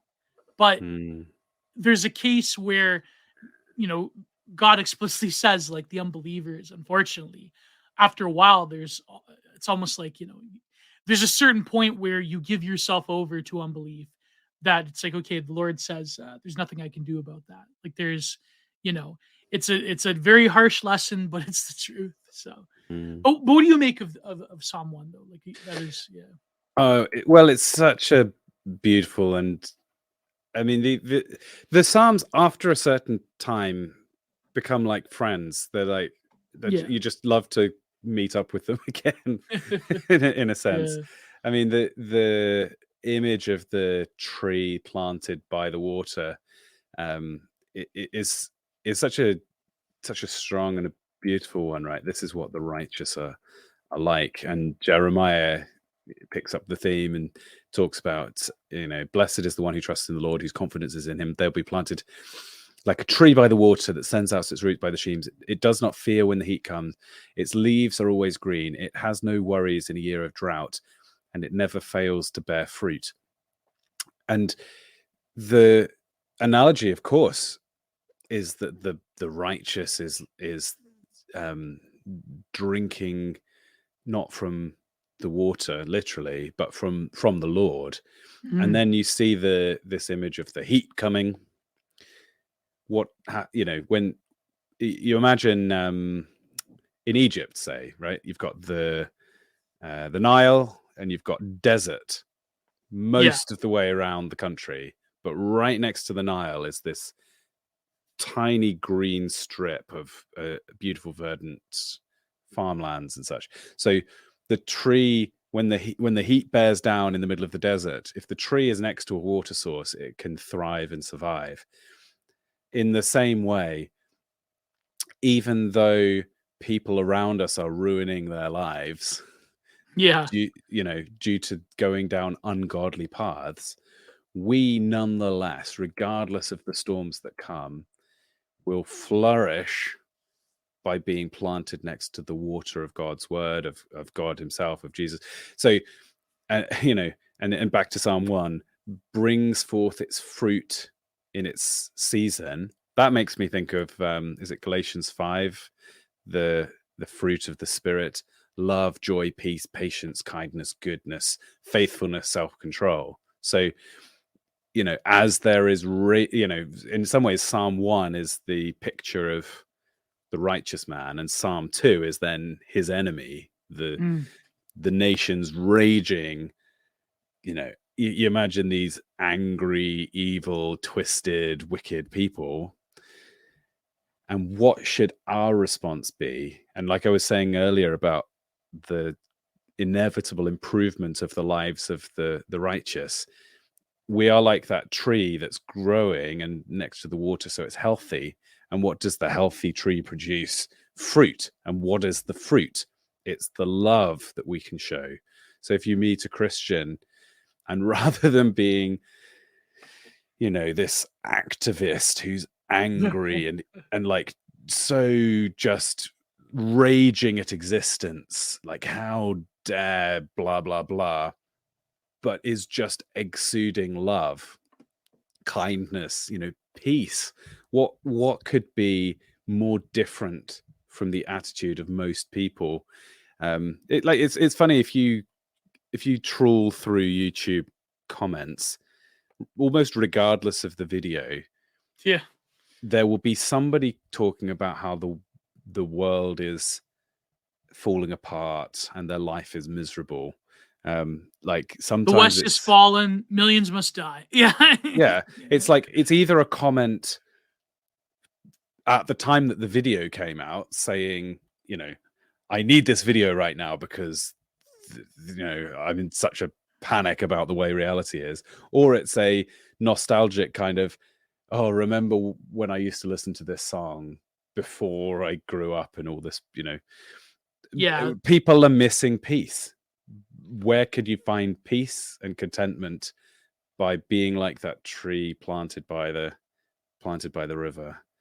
The leaf doesn't wither, and whatever they do shall prosper. Now, obviously, this is in the mode of wisdom literature. So it talks in bold, Chad-like, masculine, solid phrases, rather than weak beta equivocation and caveats and not alls. It just goes for it and says, Yeah.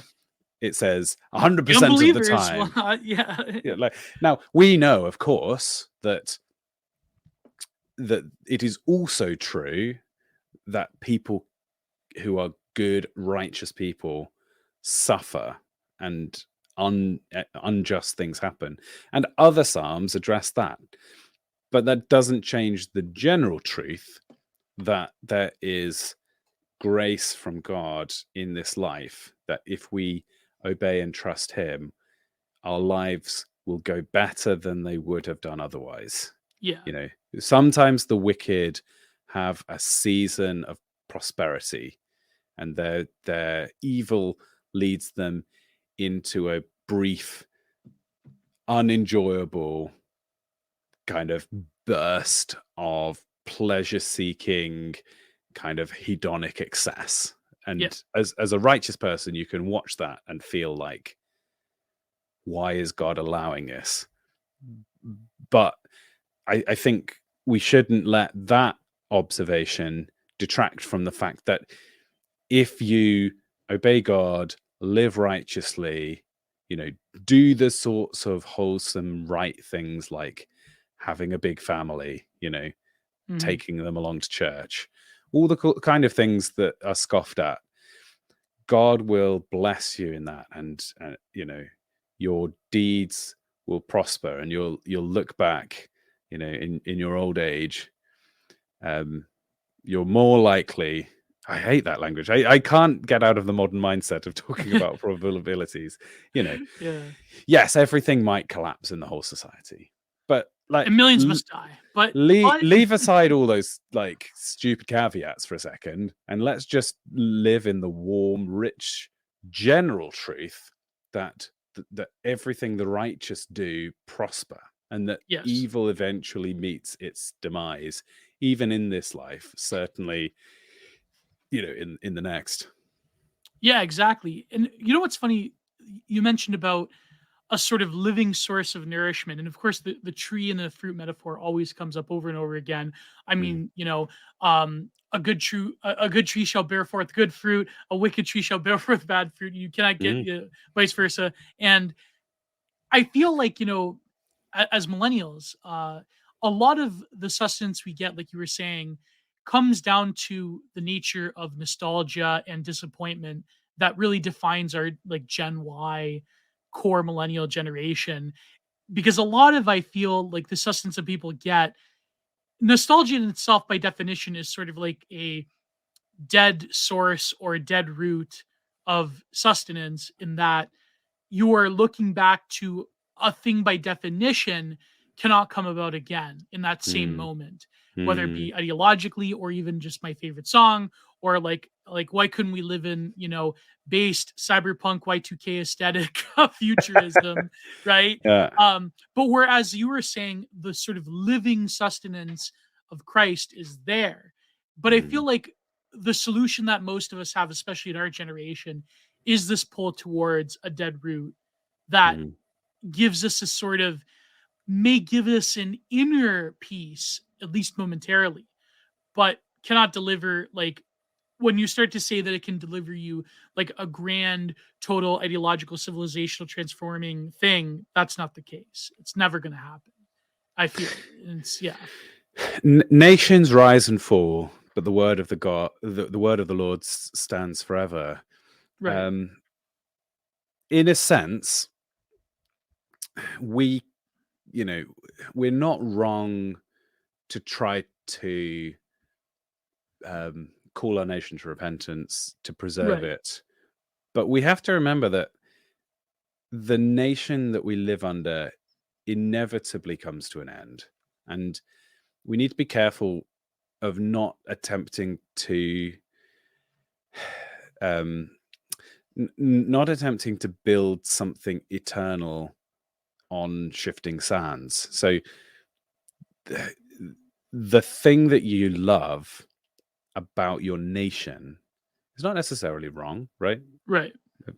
God created all good things, and God created all nations, and God will save some from all nations to be with Him forever. So I think nations and tribes and tongues, um, which are, I think, different things, and Mhm. we could try and break that down, but whatever.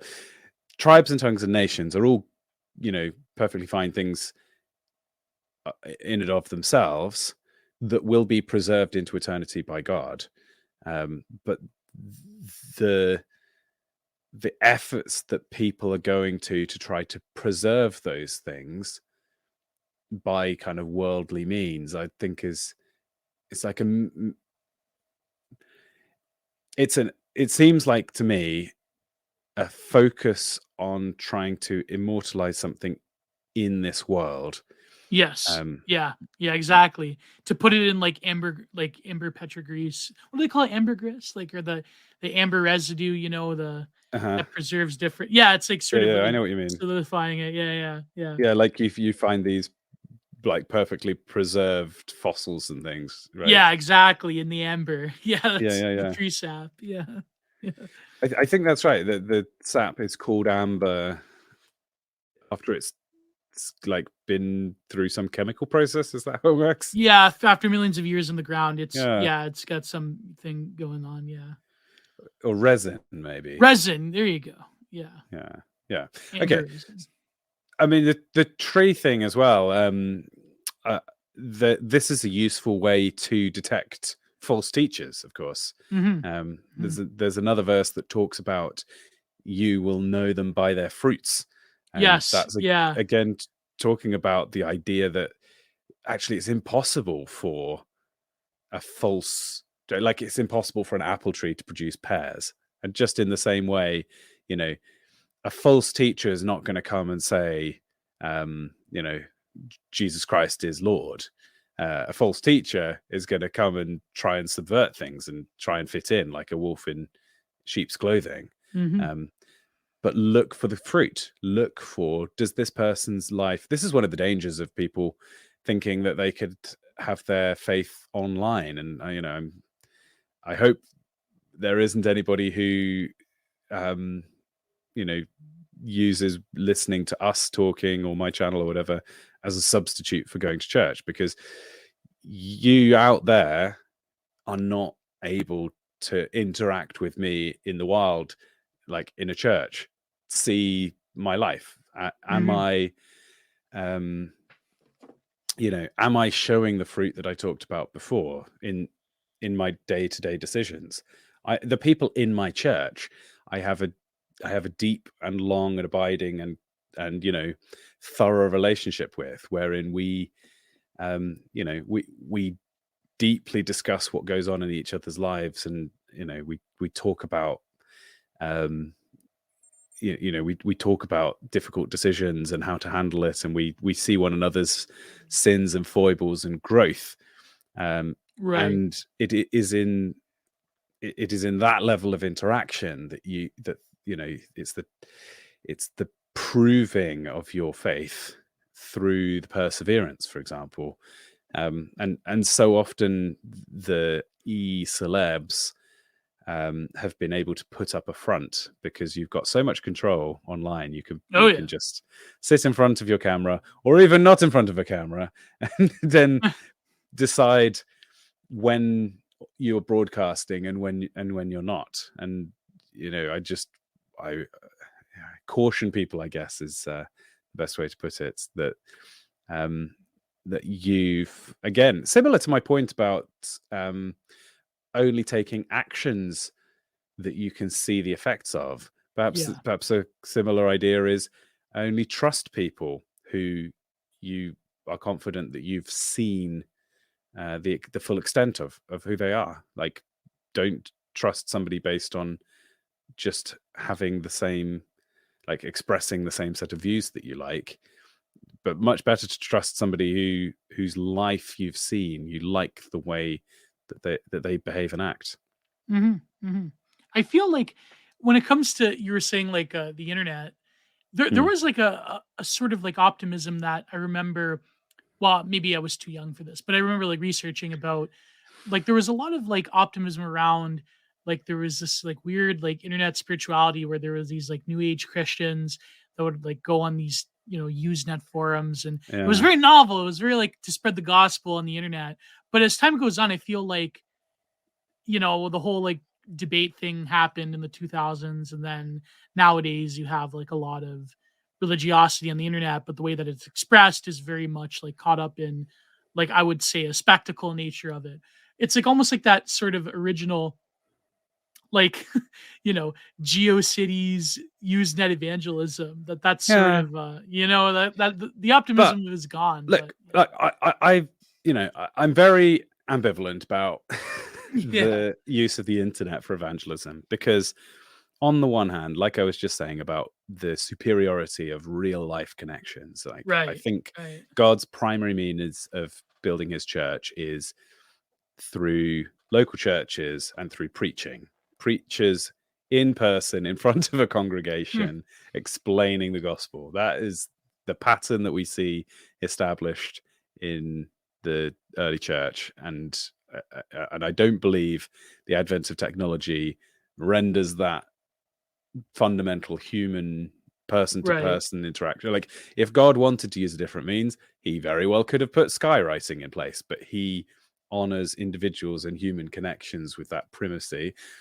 That being said, I have had many people message me and say how helpful my YouTube Bible studies have been to them in their lives.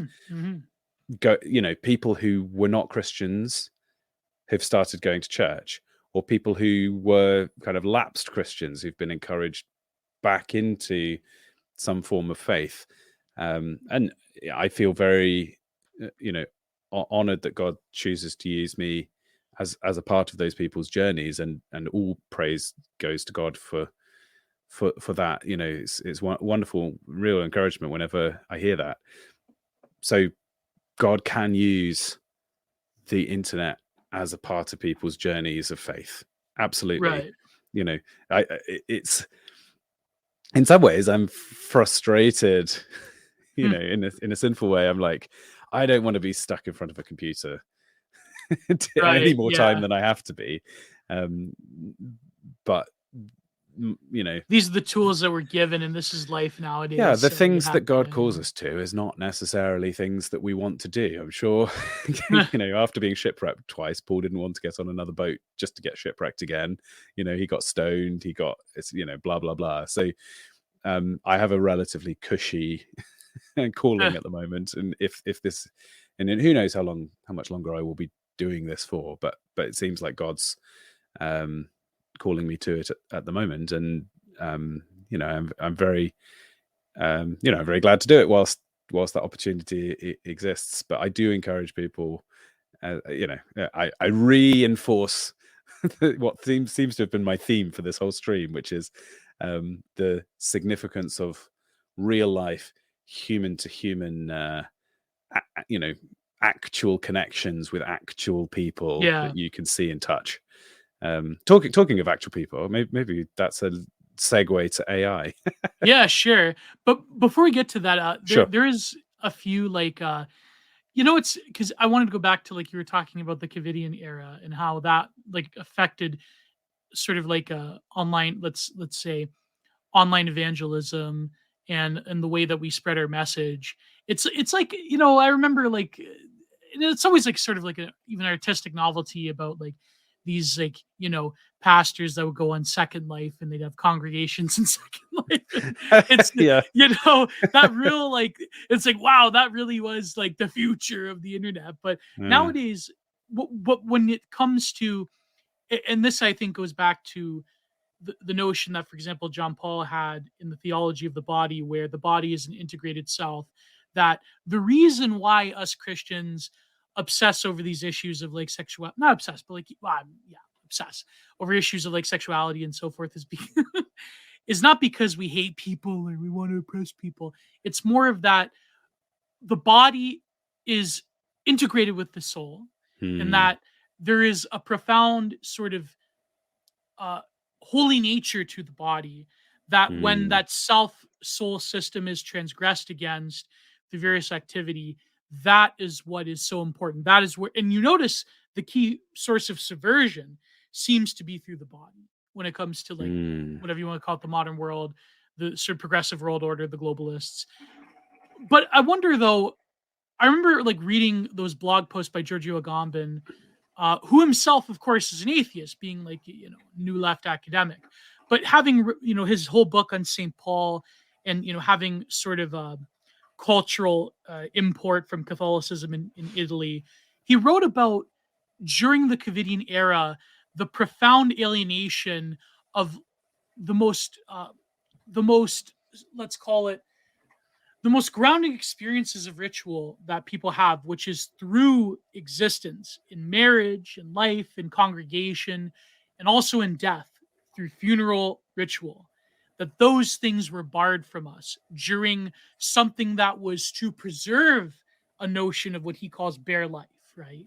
Hmm. But to preserve mere existence by denying us those rituals of existence that give us profound meaning, whether it be to worship the passing of our loved ones in a funeral ritual or the passage of life into marriage. Those things were taken from us to preserve what we think is life.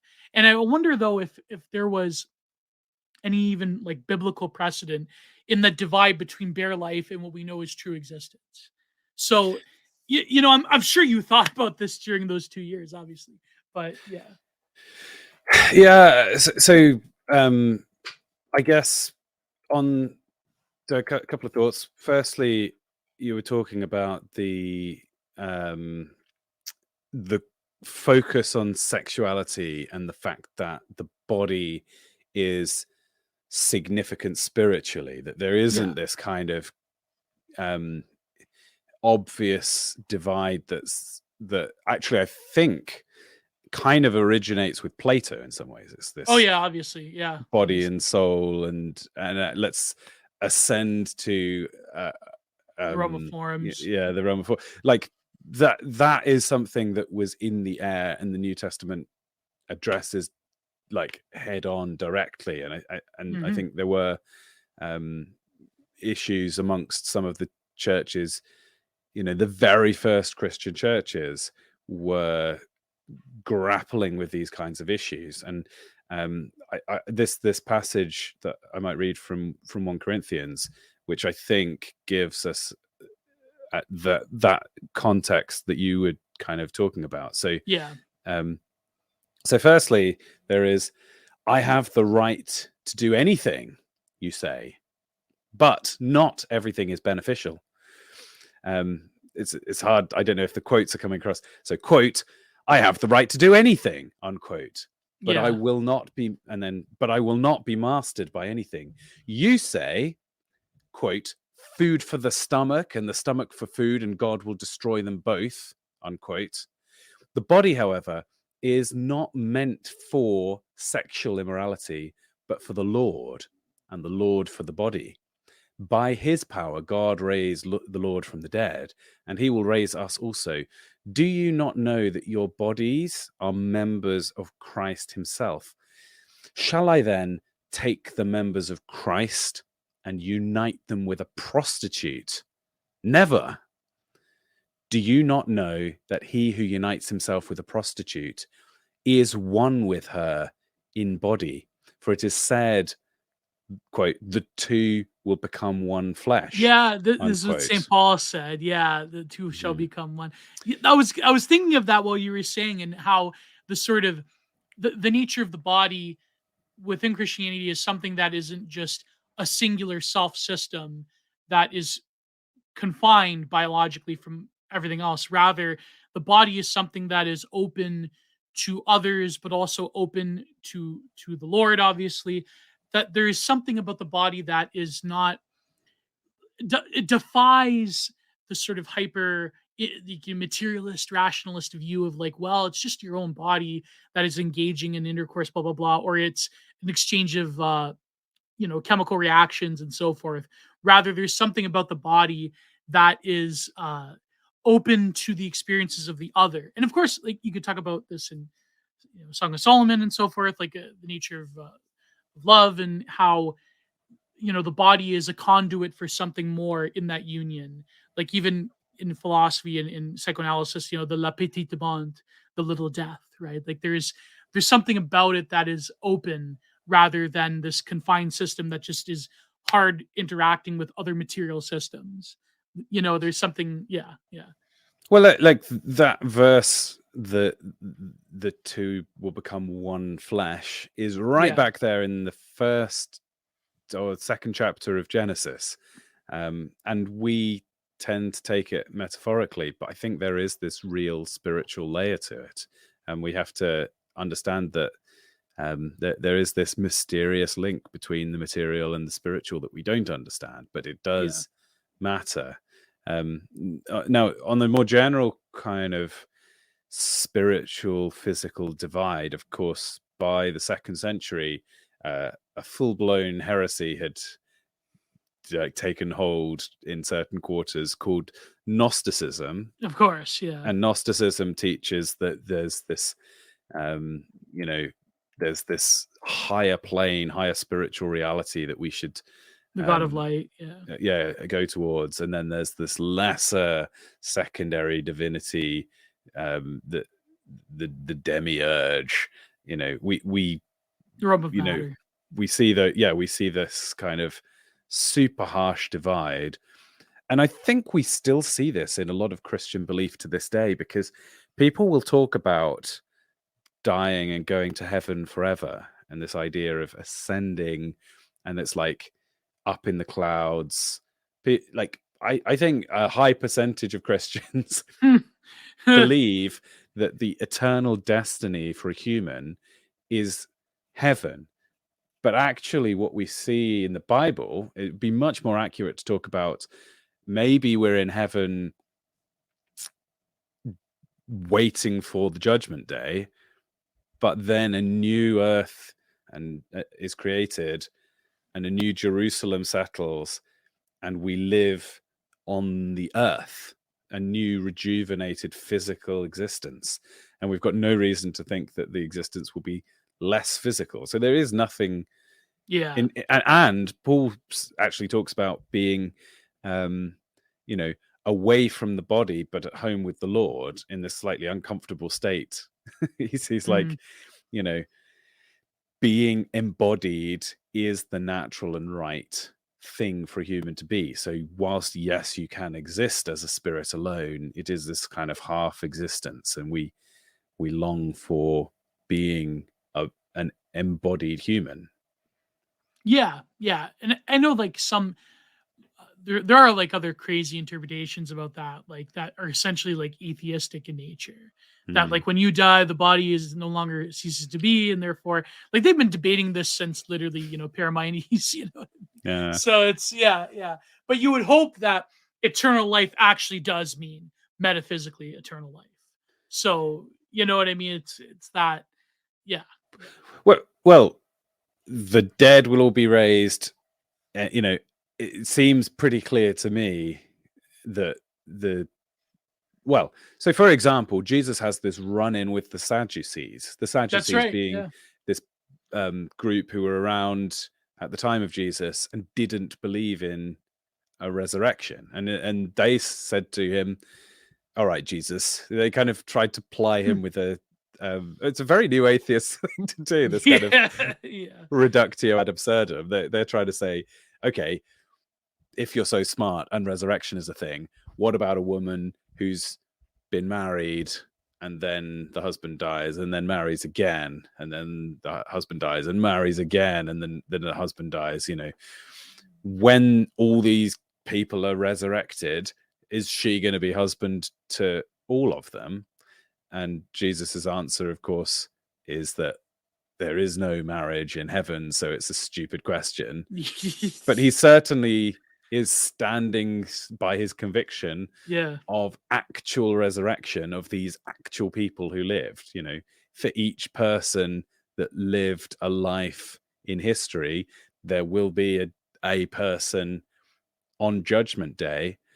All of them will be sinful before God and deserving of casting into the lake of fire, but some of them will be covered by Jesus' blood and therefore considered righteous, and the punishment effectively is taken by Jesus. Hmm. So yeah, I think it's pretty absurd to take any other perspective of the Bible's teaching than that there is an eternal life. And as I say, there's this phrase being,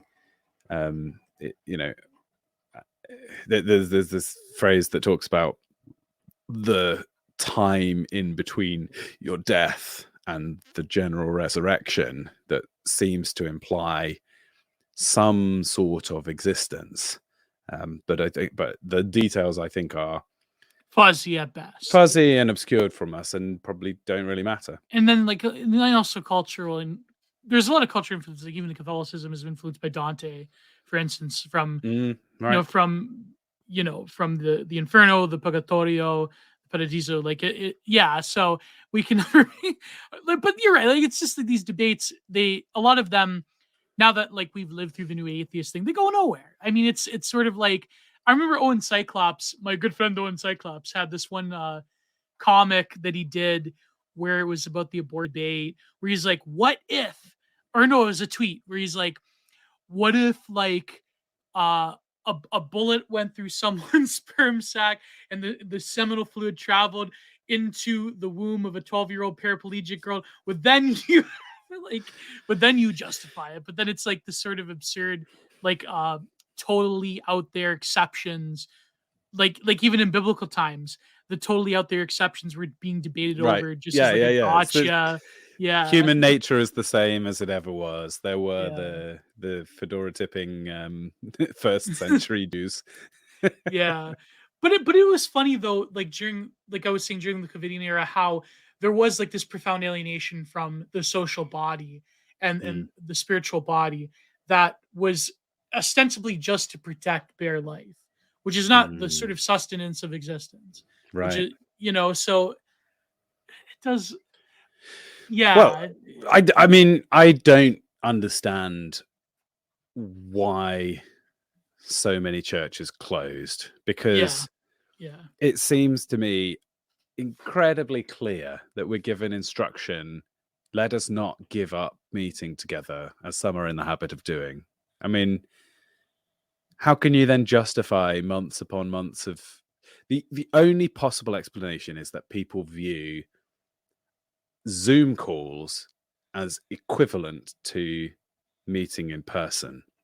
Mm-hmm. And I don't Mm-hmm. think that that is clearly addressed in the Bible because, of course, Of course not, but yeah. Zoom didn't exist. So, what about, are people given license to do letter correspondences rather than meeting together? No.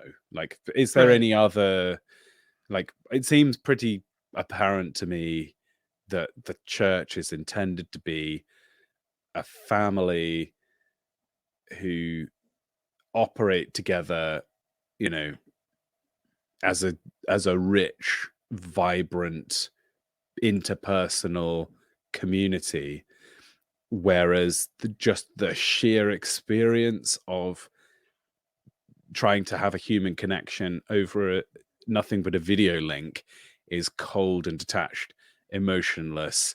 You know, no parent would be prepared to bring up their child over video link. Their hearts would. Unfortunately, some have, though. That's the Well, unfortunate. Yeah, but, yeah. like, it But yeah, I should know what you be mean. abundantly apparent to any parent that is listening that they wouldn't stand for it. And even if you're not a parent, imagine, right? Imagine how your heart would yearn to hold your babe in your arms. Like, we just fundamentally need to experience human contact, human touch, human, you know, eye contact.